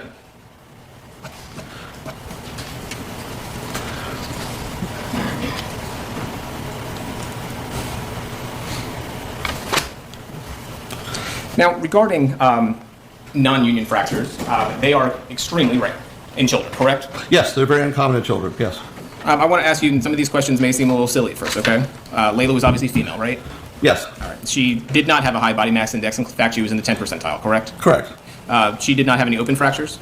Correct. She was not a tobacco user, to your knowledge, was she? No, I don't. Not that I know of. She didn't have any cardiovascular disease? No. She didn't have osteoarthritis? Well, no. And she didn't have vitamin D deficiency? Again, not that ever was known or suspected that I'm aware of. Are you aware that according to a study that was released in July of last year entitled Risk Factors for Non-Unions of Bone Fractures in Pediatric Patients, that those were the risk factors that put younger children at a higher risk of non-union? Well, yes, and I'm not sure if what you're reading from is what I've read from, but failure to immobilize a fracture is also independently a risk factor for non-union.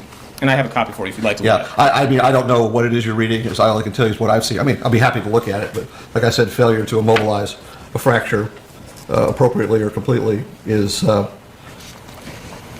it's interesting. I'm just looking at the second paragraph. Yet risk factors for non-union and childhood fracture are largely unknown. Mm-hmm. So that was the purpose of the study.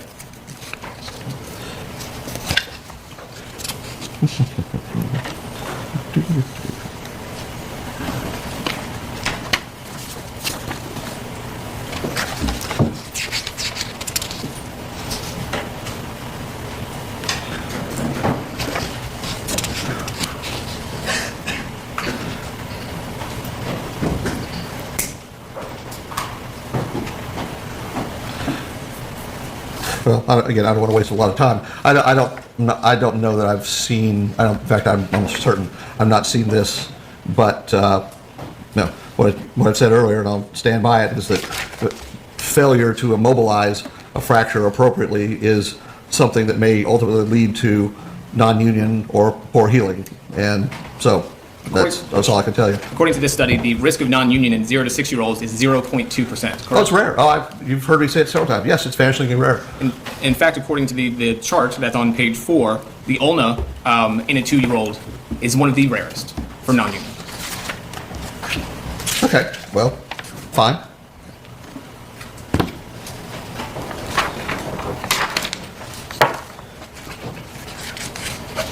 Now, the rib fracture, if you're done reading that, but take your time if you'd like. Just interesting to look, but like I said, I'm surprised this doesn't mention, failure or inadequate immobilization, which is a significant problem. But that's fine. Okay. Now, the rib fracture, you agreed with me or you'd agree with me that type of injury is concerning. In and of itself, yes, without any other knowledge or just looking at that as an isolated injury, it is concerning for an inflicted injury. Okay. Are you aware that Jennifer stated that the orthopedic doctor told her that Layla's bones grow back really, really quickly?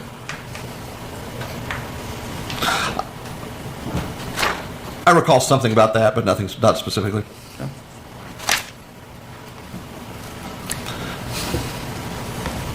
In that particular, microscopic examination, Dr. Darisoff found woven bone, correct? Well, yes, there is woven bone, off to the side in the fracture itself. Yes. Moving to the liver lacerations, if someone did have a non-treated liver laceration, what would some of the signs and symptoms that they might exhibit if they had an OIS-1 or OIS-2, the different classifications?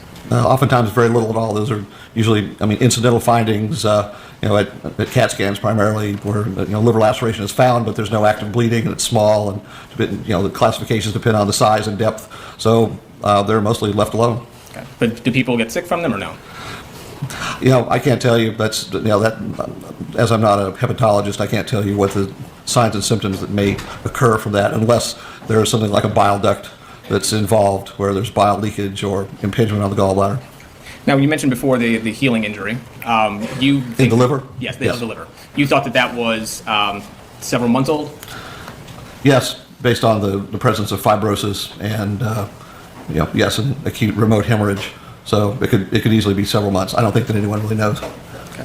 Now, this would have been, since Layla didn't have any major signs or symptoms, this probably would have been in the stage of an OIS-1 or OIS-2, correct? Yeah, silent and certainly clinically insignificant, did not lead to bleeding or any other emergent decompensation. Now, are you aware that and this is well, first of all, kids can heal quicker, correct? Well, in a broad sense, that's yes, but still, it doesn't necessarily mean that everything that children have heals quicker than what adults have, and it depends on comorbidities, all sorts of things. But the injuries heal, and they go through a known and recognized state or process in general. For an OIS, are you aware that for an OIS grade 1, the mean healing time in adults is 3 days? Well, that's based on CAT scans, but no one. opens someone up and biopsies these to see what's going on, that means that there's no active bleeding, and it appears that the laceration is closed, and there's no other complications. For an OAS2, are you aware that the median healing time in adults is 30 days? No, again, I can't tell you. That's based on clinical data and not on pathologic data, which of course is not going to be obtained because they're not operated on. So, but you think that what you saw is months old? Because of the microscopic features, yes. Now, well, months old meaning there may have been, hypothetically, you could do a CAT scan and not see any evidence of a laceration, but the microscopic features of the predominantly healed laceration would be there if one were to open the person and take a piece of liver, which of course we don't do. So the injuries that we saw on Layla, you think, your opinion here today is that all of the abdominal injuries that we see on Layla were from Jennifer holding them or resuscitative methods, correct? Yes, all of the acute injuries, the ones that have hemorrhage associated with them and disruption and no evidence of inflammation or healing. And that would include the inner thigh. Yes. Your opinion is that the inner thigh injury that we see is a result of resuscitative methods. Well, of holding her in some way. I don't know. There wouldn't be from resuscitation specifically, but holding her in a way that produced those injuries. Your testimony states that what you see behind you is from holding her a certain way to do resuscitative methods. Well, holding her during the process of everything that was going on. Now, the hyperpigmented area, you talked a little bit about that with Ms. Mole, correct? Hypopigment? You mean hypopigmented. Yes. And you said that could have been a pressure mark. It could be. Okay. Are you aware that Dr. Darasaw opined that was a scar? I'm aware she did. I don't understand why, because she just called it a hypopigmented mark, which would be, if she thought something was a scar, I would have thought that she would say that it was a scar. But she called it a mark, and I don't see that she took any tissue to look at it under the microscope. So She didn't. She didn't. yeah, okay. I'm just saying. I'm not aware she did. So it leaves me not sure why she called it a mark when, if at least in my understanding, if she thought it was a scar, she'd call it a scar. Now, you said that it could have come from a strap in the ambulance? Possibly. Or the diaper? Possibly. Thinking about what may have resulted in this area of pallor, of which the skin looking normal. Otherwise, there's no irregularity to it. There's no obvious scars or stretch marks. And you said that because it looked like smooth, is that what you said before? And that might not have been what you said. What do you see when you look at it? And I can bring the photo to you if that helps you at all. Yeah, would you do that? This is difficult to see if that's any better.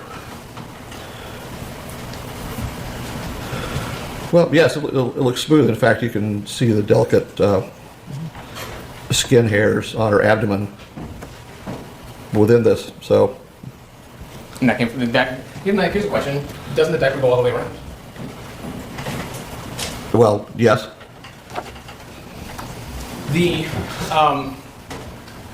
Let me ask you this: if you knew, if you were to learn, and perhaps you do already know that Miss McKee, who we talked about earlier, the mom from the gym. Remember the mom from the gym? Okay. She reported that a month prior to Layla's death, she actually saw that area and it looked red. Would that change your opinion at all? As far as just looking red, not particularly. I don't know what would just cause it to look red and then have specific loss of pigmentation in such a geographic area.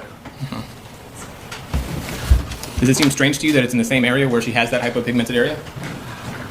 Well, I don't know. Depending on what you're asking me is, I don't know. If someone tells me there's something in the sky, does that mean it's an airplane or a bird? I don't know. You're asking. I don't know the reliability even of what she's saying, other than there's a red mark that seems to be on her abdomen. So beyond that, I don't know how to characterize that, except looking at the photograph, which really doesn't do anything for me. Let me show you some of the autopsy photos. Your testimony that what we're looking at states 404. This right here and this right here, those are from Dr. Darasaw when she shaved the child's head.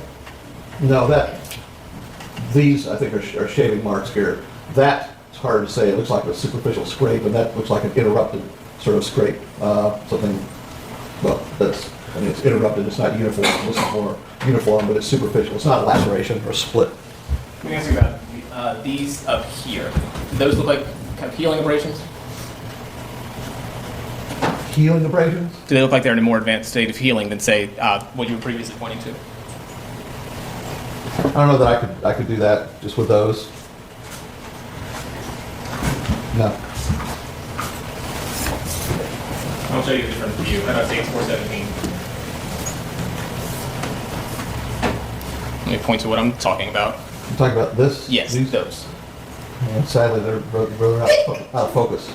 Those are out of focus. I can't tell other than some color differentiation, but what they may represent, I can't tell you.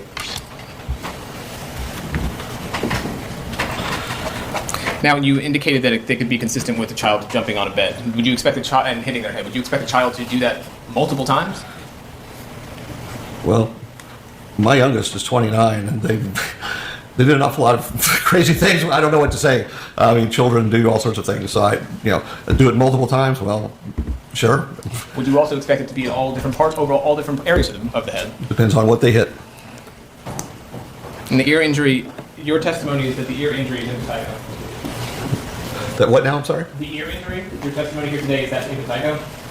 Oh, on the pinna of the left ear. Yes. Yes. This is yes. See now, this is the head's been shaved. This has all been washed. It's much more. It's been changed. It's been we're into the third, the fourth day after the death occurred, and it's said it's been washed. Although you can see some of the skin along the edge. The most significant photos are the one from the emergency room that really show this crusted, interrupted nature of it. Do you know who Dr. Stephen Messner is? I know who he is. I think I've met him a few times. He's also a pediatrician, correct?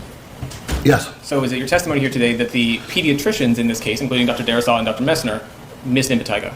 Well, Dr. Darisaw's not a pediatrician. She's a pathologist. But I can't tell you what Dr. Messner looked at, nor what he based or relied upon. If all you do is look at this photograph of the autopsy, that is concerning, but I can't tell you what that would be from. But that's the problem with once everything is washed and changed, then superficial crusted things like impetigo are altered. Well, Dr. Messner actually testified from the hospital. Well, good. And Dr. Darisaw, you said is not a pediatrician? No, she's a pathologist. She's a board certified in pediatric pathology, correct? Yes, pediatric pathology. Yes.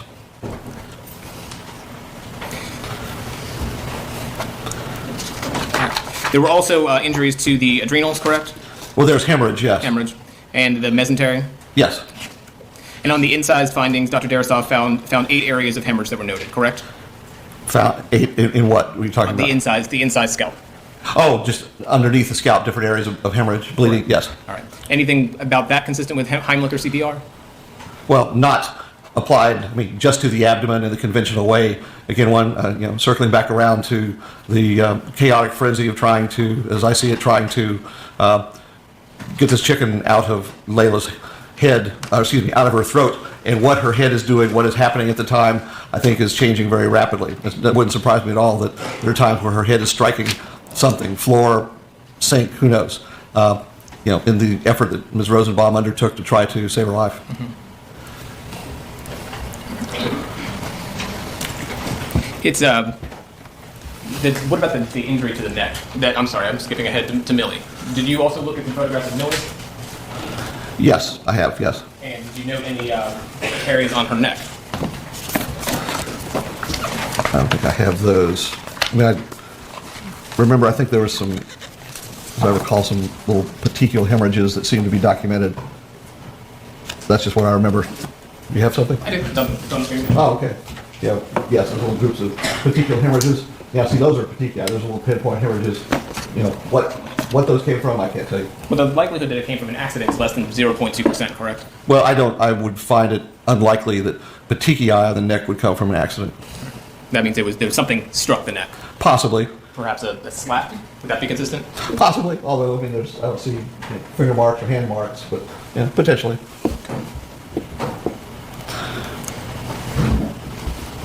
So it's extremely rare that the Heimlich maneuver can cause an internal injury, correct? Oh, broadly speaking, yes. It's rare that it causes any internal injury that is known or recognized, yes. It's extremely rare that the ulna would be non-union, correct?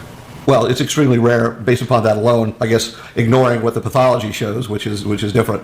But alone, the ulna, non-union fractures, I've said several times in children, are rare.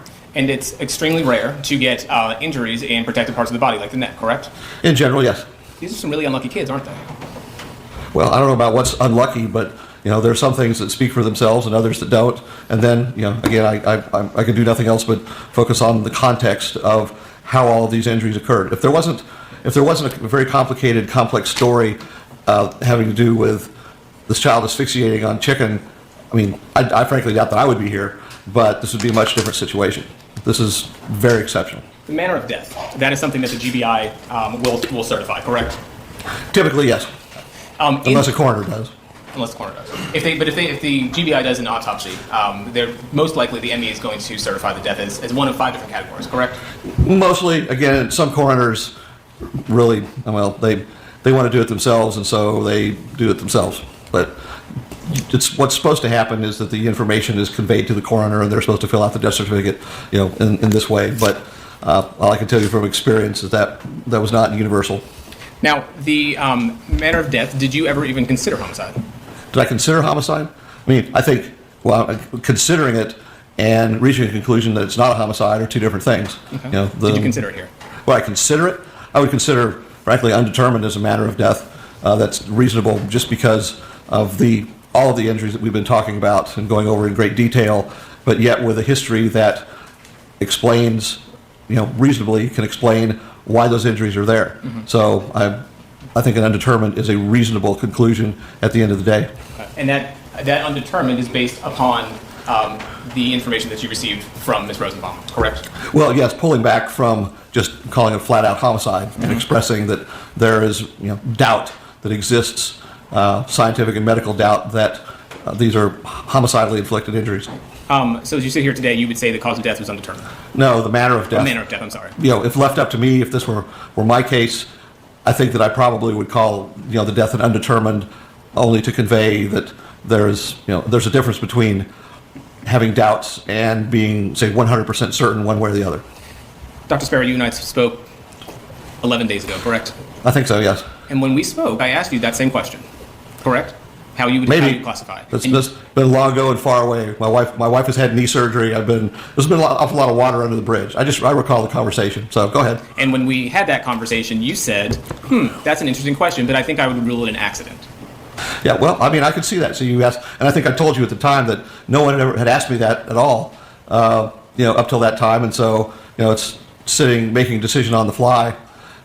I don't know. Undetermined is not unreasonable, although reaching a conclusion that it's more probably than not an accident, I think is also reasonable. So I'm not the one who was charged with signing the death certificate. Correct. Dr. Darasov was. Well, the coroner was, I think, ultimately, but Dr. Darasov, I think, reached a manner of death conclusion that that certainly should be in her report. Yes. So, and she's entitled to that opinion. Yes.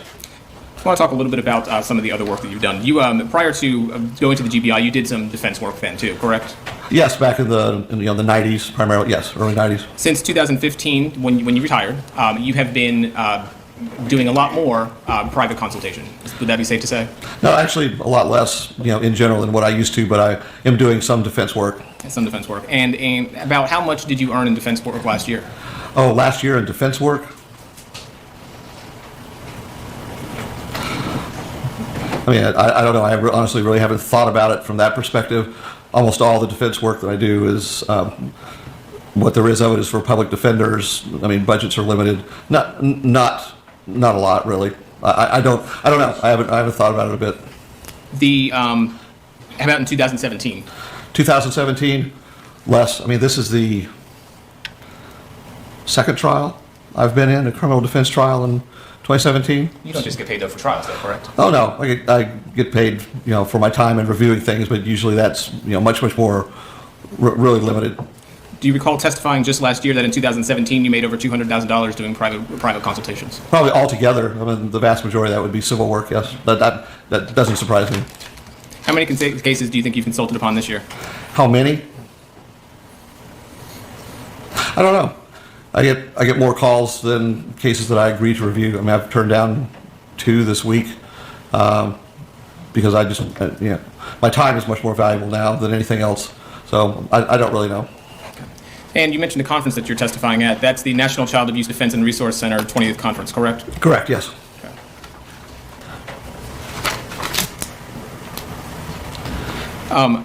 Dr. Sperry, Ms. Mull mentioned to you earlier an article that came out in 2015. You're familiar with that article, correct? It's been so long, I don't know what it is you're talking about. What article is that? Well, the article that prompted you to resign early from the GBI. Do you remember that? I never resigned. I retired. The one that caused you to retire early from the GBI. Well, it allowed me to reach a decision that it was time for me to retire. Yes. The article came out on a Monday, and you retired by the end of the week. Yes.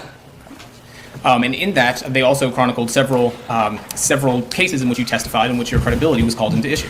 Well, everything about credibility being called into issue, was stemmed from two lawyers in New Orleans who were irritated at me. That's where all those quotes that I'm aware of came from. So I don't know of anything else or anyone else that called anything into question. Okay. Well, they didn't just talk about a case in New Orleans. They talked about a whole bunch of cases across the country, correct? Well, the reporter himself who put this together read through depositions and transcripts and whatever conclusions he came up with. That was his basis. There was no one else that I'm aware of that decided to call anything into question. All right. Well, let's talk about some of those. Isn't it true that you did a private consultation on a case involving a Thomas Duncan, which was a prisoner in custody case down in Ocala, Florida?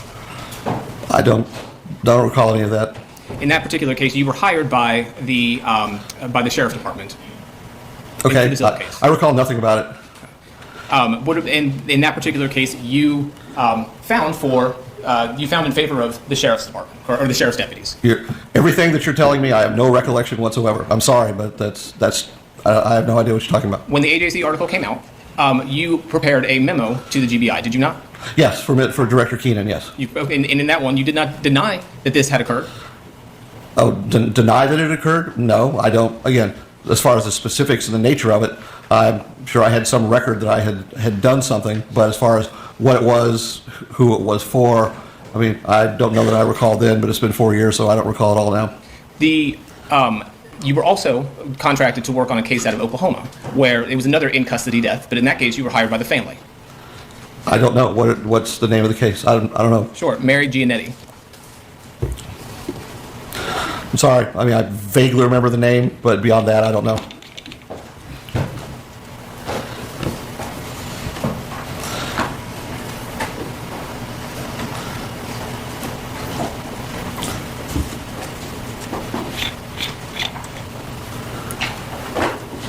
Would it help refresh your recollection if you were to review Giannetti versus City of Stillwater?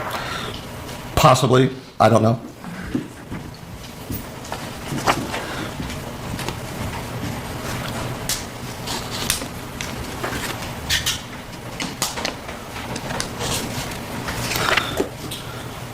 Lights can go up.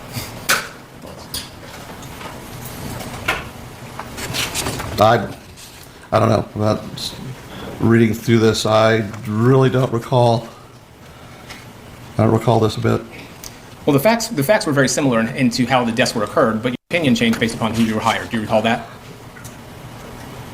No, the facts were very similar, so therefore my opinions changed. That's your.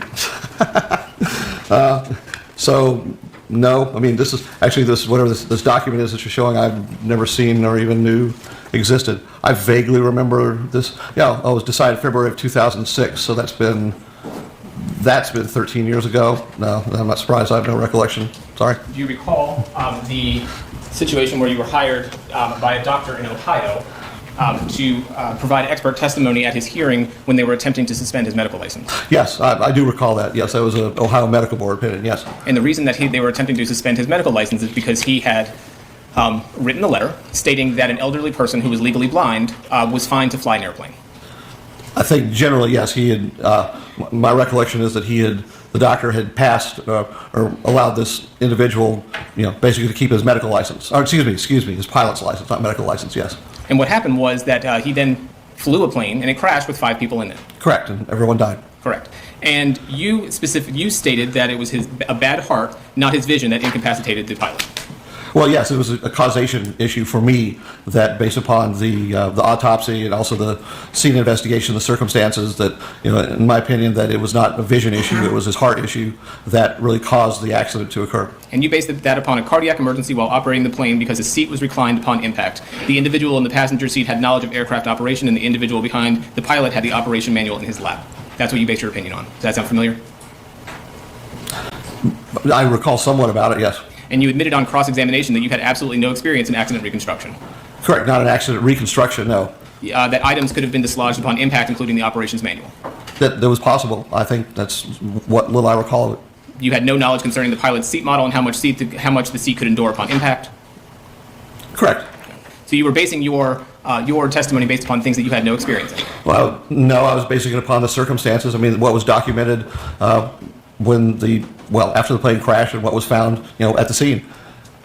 And the hearing examiner, based upon your testimony on cross-examination, did not find your testimony. I would object because it's not relevant, it's hearsay as to what the hearing examiner found, and it's not relevant to this case. I can move on. All right, let's do that.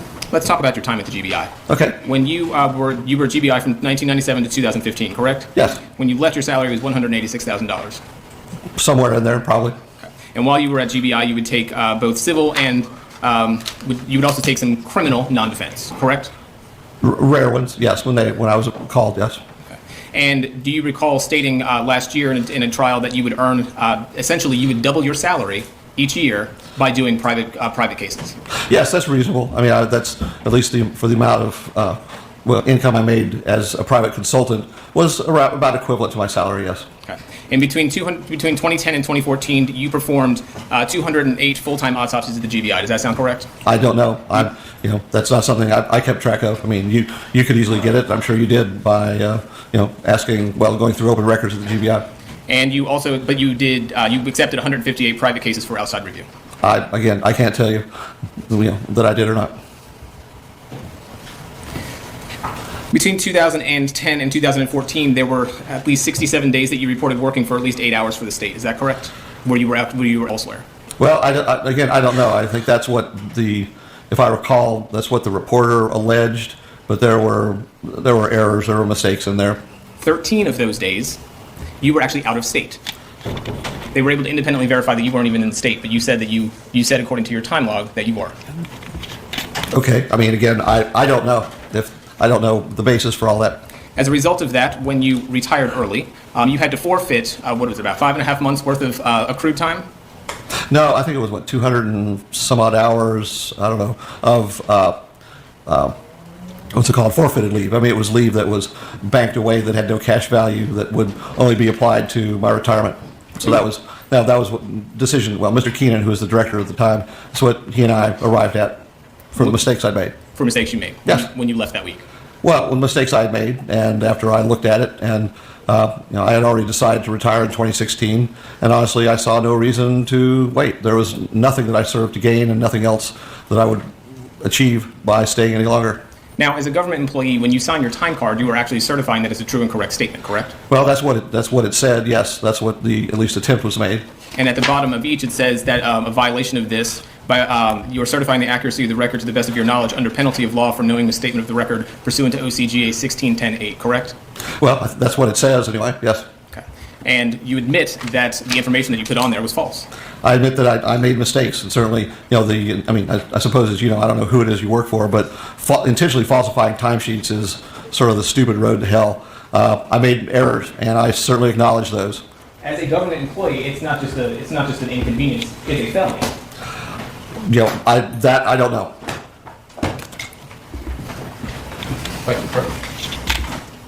Okay. Can I see what you're showing? Okay.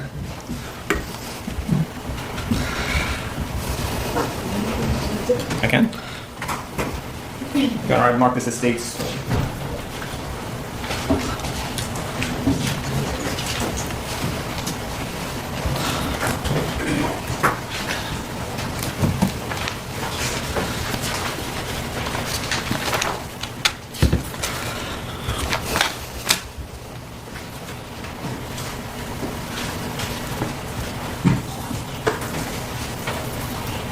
480. Marcus states 480. Did you have a chance to read it, Dr. Sperry? I did. And you agree with me it's a felony? Well, that's in accordance with what that says, and if it's, I don't know. Not being a lawyer, I don't know what decisions are made or how they're made, or what decisions are made in order to pursue that. But there certainly was nothing that was done with respect to me. No investigation. There was, the only thing I was ever asked to provide was the memorandum that you mentioned that I gave to Director Keenan. So that was the end of it. All right. That wasn't the first time, though, that you had some issues. Do you recall back in 2009 when Fox 5 did an investigation regarding violations of your outside employment agreement? Yes, yes, I do recall that. That also was at the instigation of another attorney who had gotten very irritated with my opinions. So, I'm almost done, Dr. Sperry. Do you recall giving an interview to the Augusta Chronicle in June of 2015 regarding Dr. Darrisaw? not offhand. I don't know whether I'm just trying to think what this. When was that? June 20th of 2015. That would have been 5 months to the day before she conducted the autopsy on Laila Daniel. I must have. I'm just trying to think. Why I was over in Augusta, unless this was all I recall is perhaps a meeting where I went with Director Keenan over there, because at that point, they wanted their medical examiner's office reopened. I think that was the real issue at the time. It was about the fellowship program that you gave this particular interview. Well, yes, that was we were trying to pursue the development of a fellowship with what was the Medical College of Georgia. I think they call themselves something else now. And in regard to Dr. Darrisaw, do you recall saying, quote, "She's probably now better than I am as being the most experienced in child abuse cases in the state"? I don't recall doing that, but that doesn't surprise me. Nothing further. All right, thank you. And reader. Dr. Sperry, were you prosecuted? No, I wasn't prosecuted. Were I you wasn't fi- investigated. No one really cared. Were you fired? Oh, no. I retired. Were you put in jail? Oh, no. And I wasn't told to retire. I wasn't told if I didn't retire, something would happen or I'd be investigated. I wasn't told anything at all whatsoever. It's just in my discussions with Mr. Keenan, I reached the realization that the best thing for me to do was to retire. I didn't need anything anymore. And also the ridiculousness of the articles just detracted away from everything that I'd been doing, and also the good work the medical examiner's office had done for many years. And like I said, my decision, I'd already decided to retire the next year and designated Dr. Eisenstadt, who is the chief now, as my successor. And I saw no reason why I should wait. There was nothing that I had to gain whatsoever. So I retired. Did the Attorney General's office investigate you?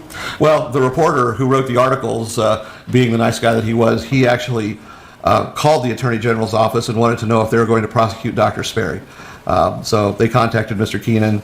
He supplied them with the memorandum that I had given him, and ultimately, actually at my retirement party, Mr. Keenan told me that the Attorney General's office would get an answer in a couple of months, and they did. They considered it an employment, how'd they put it, an employment situation or employment something, but wanted no further information, and felt that he had handled it completely.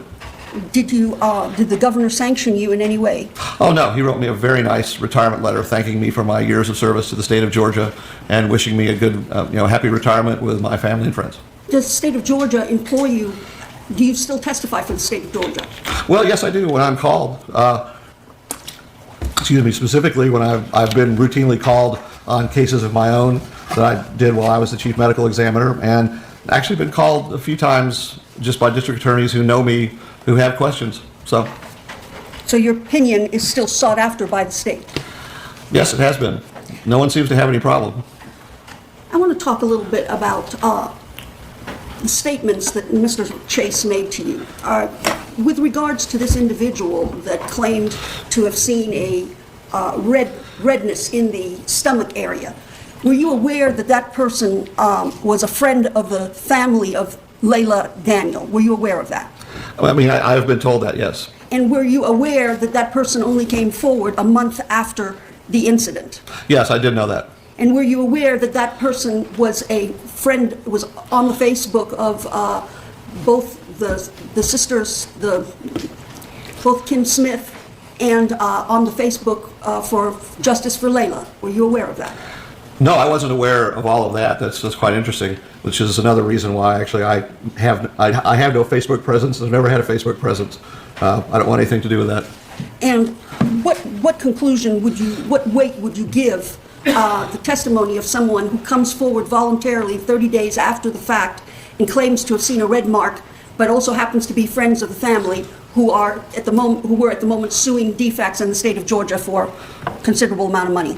Oh, with all of that, I would not. I'd be very reluctant to give that any credence whatsoever. I mean, to talk about there's someone having a bone to pick or ulterior motives, that pretty much defines it to me. Now, did you see any indication on the body of Layla that showed stomping? No, I did not, and I've seen stomping injuries. I mean, many times, and there are no footprints, no transfer of tread marks, anything at all that would indicate stomping to me. Any evidence that she was kicked in the stomach? No. I just want to talk to you about,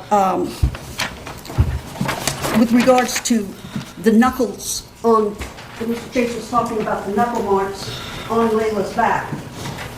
Does it surprise you at all that there are knuckle marks on Layla's back? No, it does not. And I've said this, multiple times today. This chaotic, panic-stricken, scared, a child dying in front of Ms. Rosenbaum and not knowing what to do and trying to do anything that she could to try to save the child's life. So striking the child's back, again, to dislodge this chicken, the child is not breathing. This is an episode that I would hope that no one would ever have to undergo ever again, because it is terrible.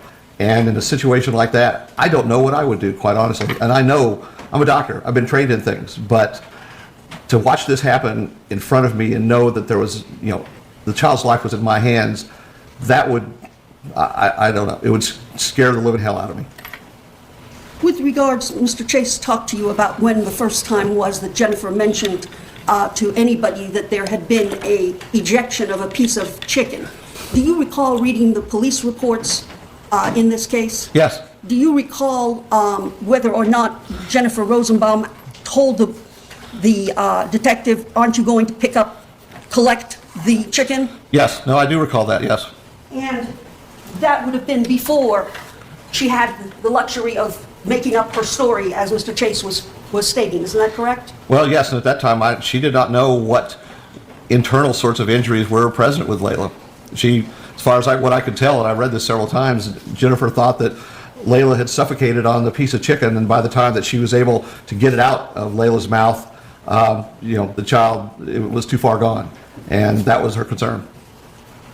With regards to this drain, in addition to the green piece that is in the drain, what other colored pieces are in the drain? Well, there's, this is in the drain. There's yellow pieces here, yellow things that are somewhat tan looking. There's a yellow piece here, and then there's, I don't know what's obscured possibly, but there's white pieces over here. There's different things, different stuff, not just the green, which is the only thing that's there. Let's talk about things that are rare. Does that mean that they're non-replicable because they're rare? Well, no, absolutely not. I mean, rare means you don't see them very often, but they are uncommon. They're, things that are, well, I hate to sound simplistic. Rare does not mean never. There's a difference between something that is rare or uncommon or not often seen or statistically small versus the things that do happen. There's an old saying I learned in medical school. When you hear hoofbeats outside the window, think of horses, not zebras. Meaning the most common things are the horses, not the zebras. Does not mean that the zebras don't exist, that there are not unusual things. I've spent much of my career seeing the zebras, the unusual things, the things that are statistically rare. So they happen. And the importance is understanding they happen and recognizing the exceptions when you see them, because it's all too easy to focus on what you think is most common and ignore the rare things. Speaking about the case note article, that 11-year-old in the case note article that Mr. Chase was talking to you about, prior to his case note, there was nothing on Heimlich maneuver causing any death, correct? Correct. That doesn't mean that it did not cause him great pain, does it? Oh, not at all. And in fact, the fact that a case report of a pancreatic transection, pancreatic injury from the Heimlich maneuver, the fact that this exists at all is of much greater interest than the difference, say, between this 11-year-old and Layla. I mean, this is an injury which prior to that time was unknown and had never been described, but it exists. And the fact that it does exist makes it of much greater importance when examining a situation like Layla's case. That's the whole point.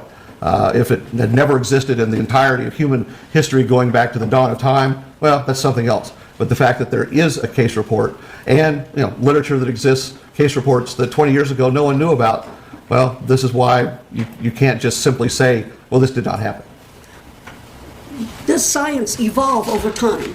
Oh, absolutely. That's the nature of science, is that, yes, there is an evolution over time. And again, this is why I just mentioned injuries, say, related to CPR. If you read the things that have been written in the last 3 or 4 years, they're radically different than what existed, say, in the literature 20, 30 years ago.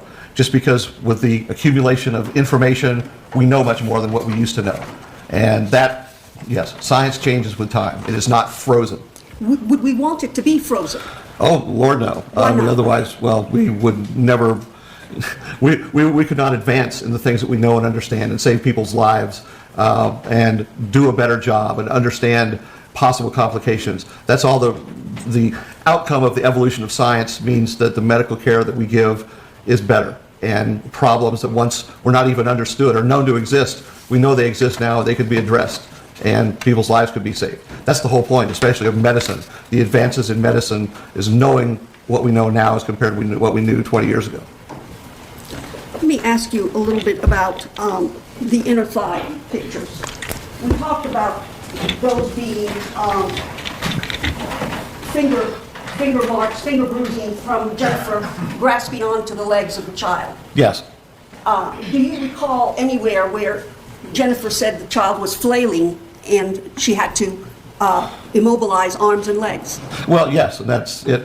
When she noticed that Layla had gotten silent and was flailing, sitting in her high chair, and flailing around, and Jennifer removed the tray, but had to restrain the child and to get some control over her because Layla was just out of control, and there was nothing at that point Jennifer could do without restraining the child, again, to try to assess what was going on, and then realize that Layla was probably choking on a piece of chicken. But the child was not just laying still and holding still. She was, flailing is exactly the word that was used.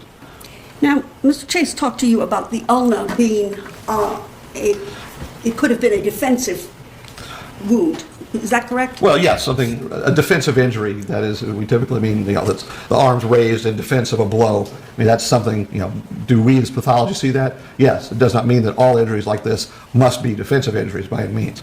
And would it have been consistent to have an injury like that if somebody had struck Layla with a cane? Well, yes.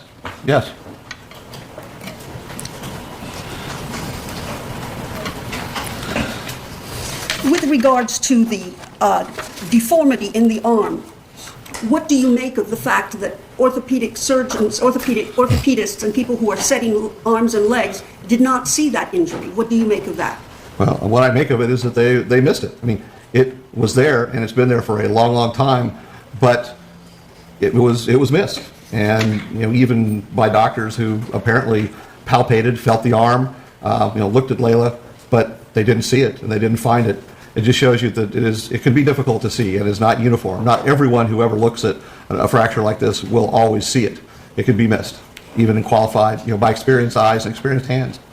Did Dr. Darisaw on palpation feel this break when she palpated the body? No, not to my understanding. It was found on an x-ray. The x-rays that were taken of Layla after she had died, and lo and behold, here's this arm fracture that no one knew existed and had seen and is not present in any of the records, even by the orthopedists who were examining her for her leg fracture, and even to the point of possibly suspecting there might be other, this could be evidence of abuse. It still was missed. If orthopedists and Dr. Darisaw was unable to feel it upon palpation or to see it upon sight, would you expect a layperson to be able to see it or feel it upon palpation?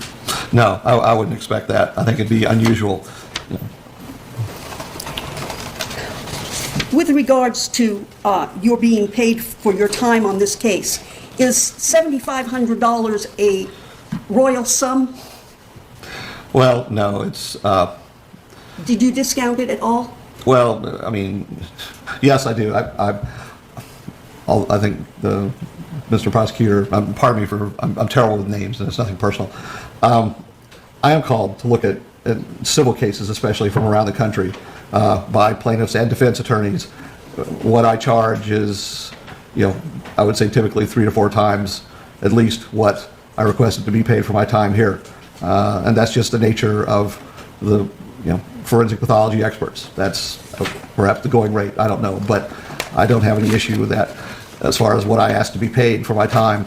Here, I reduced it quite significantly, and I've put in much, much more time than just, I would say, routinely that I would expect to be paid for, because I found this case to be not only challenging, but troubling in the sense that one has to look for the zebras. One has to look for, and someone who does what I do, you have to look to try to put the puzzle pieces together, because there's elements about this that are just not the typical, I say typical, child abuse case that I've seen so many times.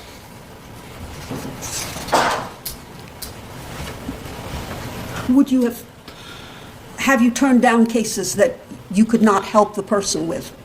Oh, definitely. I've looked at reviewed cases, reviewed autopsies here in Georgia many times, where my conclusion was that I had really nothing to offer. The majority of them from the GBI, actually. I'm talking about being paid. Dr. Darisaw, was she being paid?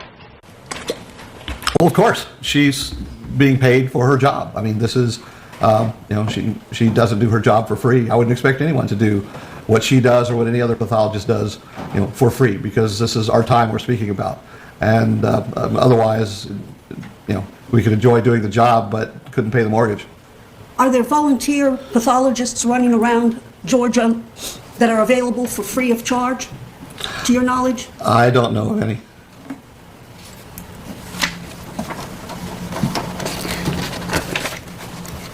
I want to talk briefly about the age of the rib fracture. You said that was old too. How old can you put it at? I would say, at least looking at it under the microscope, about 3 to 4 weeks approximately, based on the microscopic features. And there's no evidence of any abnormal healing from the rib fracture as compared with the arm fracture. I'd say approximately 3 to 4 weeks. And the ulna? The ulna, well, the healing is normal. Whether you want to give it the term of non-union, which seems to have somewhat all of magical significance, it's not healing properly, and as a consequence is much older than the approximately 3 to 4 weeks that the radiologists seem to think it is, because it's just not healing right, and this is delayed, and there are microscopic changes. This could go back months, and I can't tell you how old it is because it's not healing the way it should, and because of that, it could be quite old. With regards to child jumping on the bed, were you aware that Jennifer Rosenbaum, in her statement to police, said that the child bumped her head a lot of times? I recall something like that. I mean, it wasn't just simply once. I mean, it was more than one time. Dr. Sperry, is there anything you have heard here from the prosecution that changes your opinion in any way about the accidental or undetermined nature of this death? No, there isn't. Would it surprise you? Strike that. Mr. Chase talked about Jennifer going to see Dr. Duxbury and then going to another doctor. Would it surprise you to know that Dr. Duxbury did not accept Medicaid for a number of the elements of the cast that had to be placed on Layla? Were you aware of that? No, I was not aware of that, and that's very fascinating, because that, whether or not a doctor accepts Medicaid is oftentimes more important than treating the problem to start with. That's sadly the world we're in today. Were you aware at all about whether or not Jennifer tried to go to Eggleston and tried to get an appointment at Eggleston? Were you made aware of anything with regard to that? I don't recall specifically about that, whether she had tried and could not get an appointment. I just don't recall. Did you know that Mr. Coppinger, At this point, I would object. I'll rephrase, were you aware about whether or not Mr. Coppinger accepted Medicaid for those items that Dr. Duxbury did not? No, I'm not aware of the specific billing nature about what was accepted by Coppinger versus Duxbury. I mean, that gets into issues that I rarely have knowledge about, but nonetheless, those kinds of things don't surprise me because, like I said, that those are, At this point, I would well, guess. He said he didn't have knowledge about it. He was a forensic pathologist. Sounds like speculation. What do you make of the fact that one doctor does accept Medicaid and the other one did not? as I said, sadly, that is what drives much of medical care these days, who accepts what kind of coverage. Now, I mean, there's an expectation, I think, to get paid for services, but that getting paid or not oftentimes makes more of a difference than treating the injury itself. If I may just have a moment.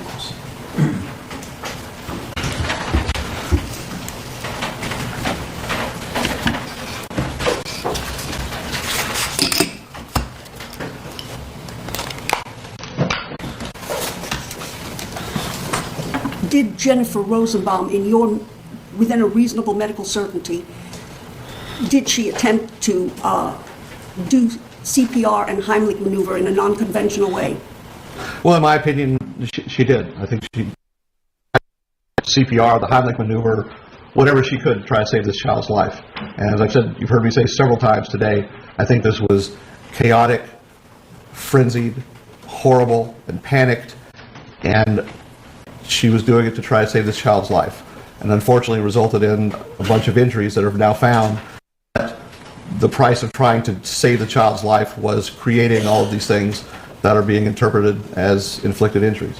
I think this was a terrible situation. I would never wish on any parent or caregiver. Thank you, Dr. Sperry. Thank you, Ms. Moore. Very briefly, Dr. Sperry. May I proceed? You may. At the GBI, X-rays are actually taken prior to the autopsy being performed, correct? Correct. They're generally taken by a tech, not by the medical examiner herself. Yes, I don't think any of the doctors, frankly, are qualified to use a machine. Probably right. Well, I know. So Dr. Darasol would have had knowledge about the X-rays prior to starting the autopsy. No, ask the speculation about what Dr. Darasol would know. Response? Is it common practice for medical examiners to have knowledge of what the X-ray shows prior to the autopsy itself? Well, it's a definite maybe. I mean, some things, like gunshot wound cases, absolutely, because we want to know if there's bullets inside someone and where they are. Other cases, maybe. It's harder to say. I mean, the X-rays are done, they're finished, then the exam is proceeded with. But as far as knowing what's exactly on the X-rays prior to conducting the exam of the body, that's much harder to say. And one more question: do you have to make an appointment to go to an emergency room? Do I have to make an appointment? What? Make an appointment to go to an emergency room, to go to the Eggleston emergency room. Do you have to make an appointment to go there? Well, it's interesting. To go to the ER? Yeah, it's funny. Definitely, you asked that. Years ago, I mean, my daughter who just turned 30, she cut her chin. I had to make an appointment to get her seen. I had called there and they gave me a time to be there. That was very weird, but that's what I had to do. All right, thank you, Doctor. You can sit down. Thank you, sir.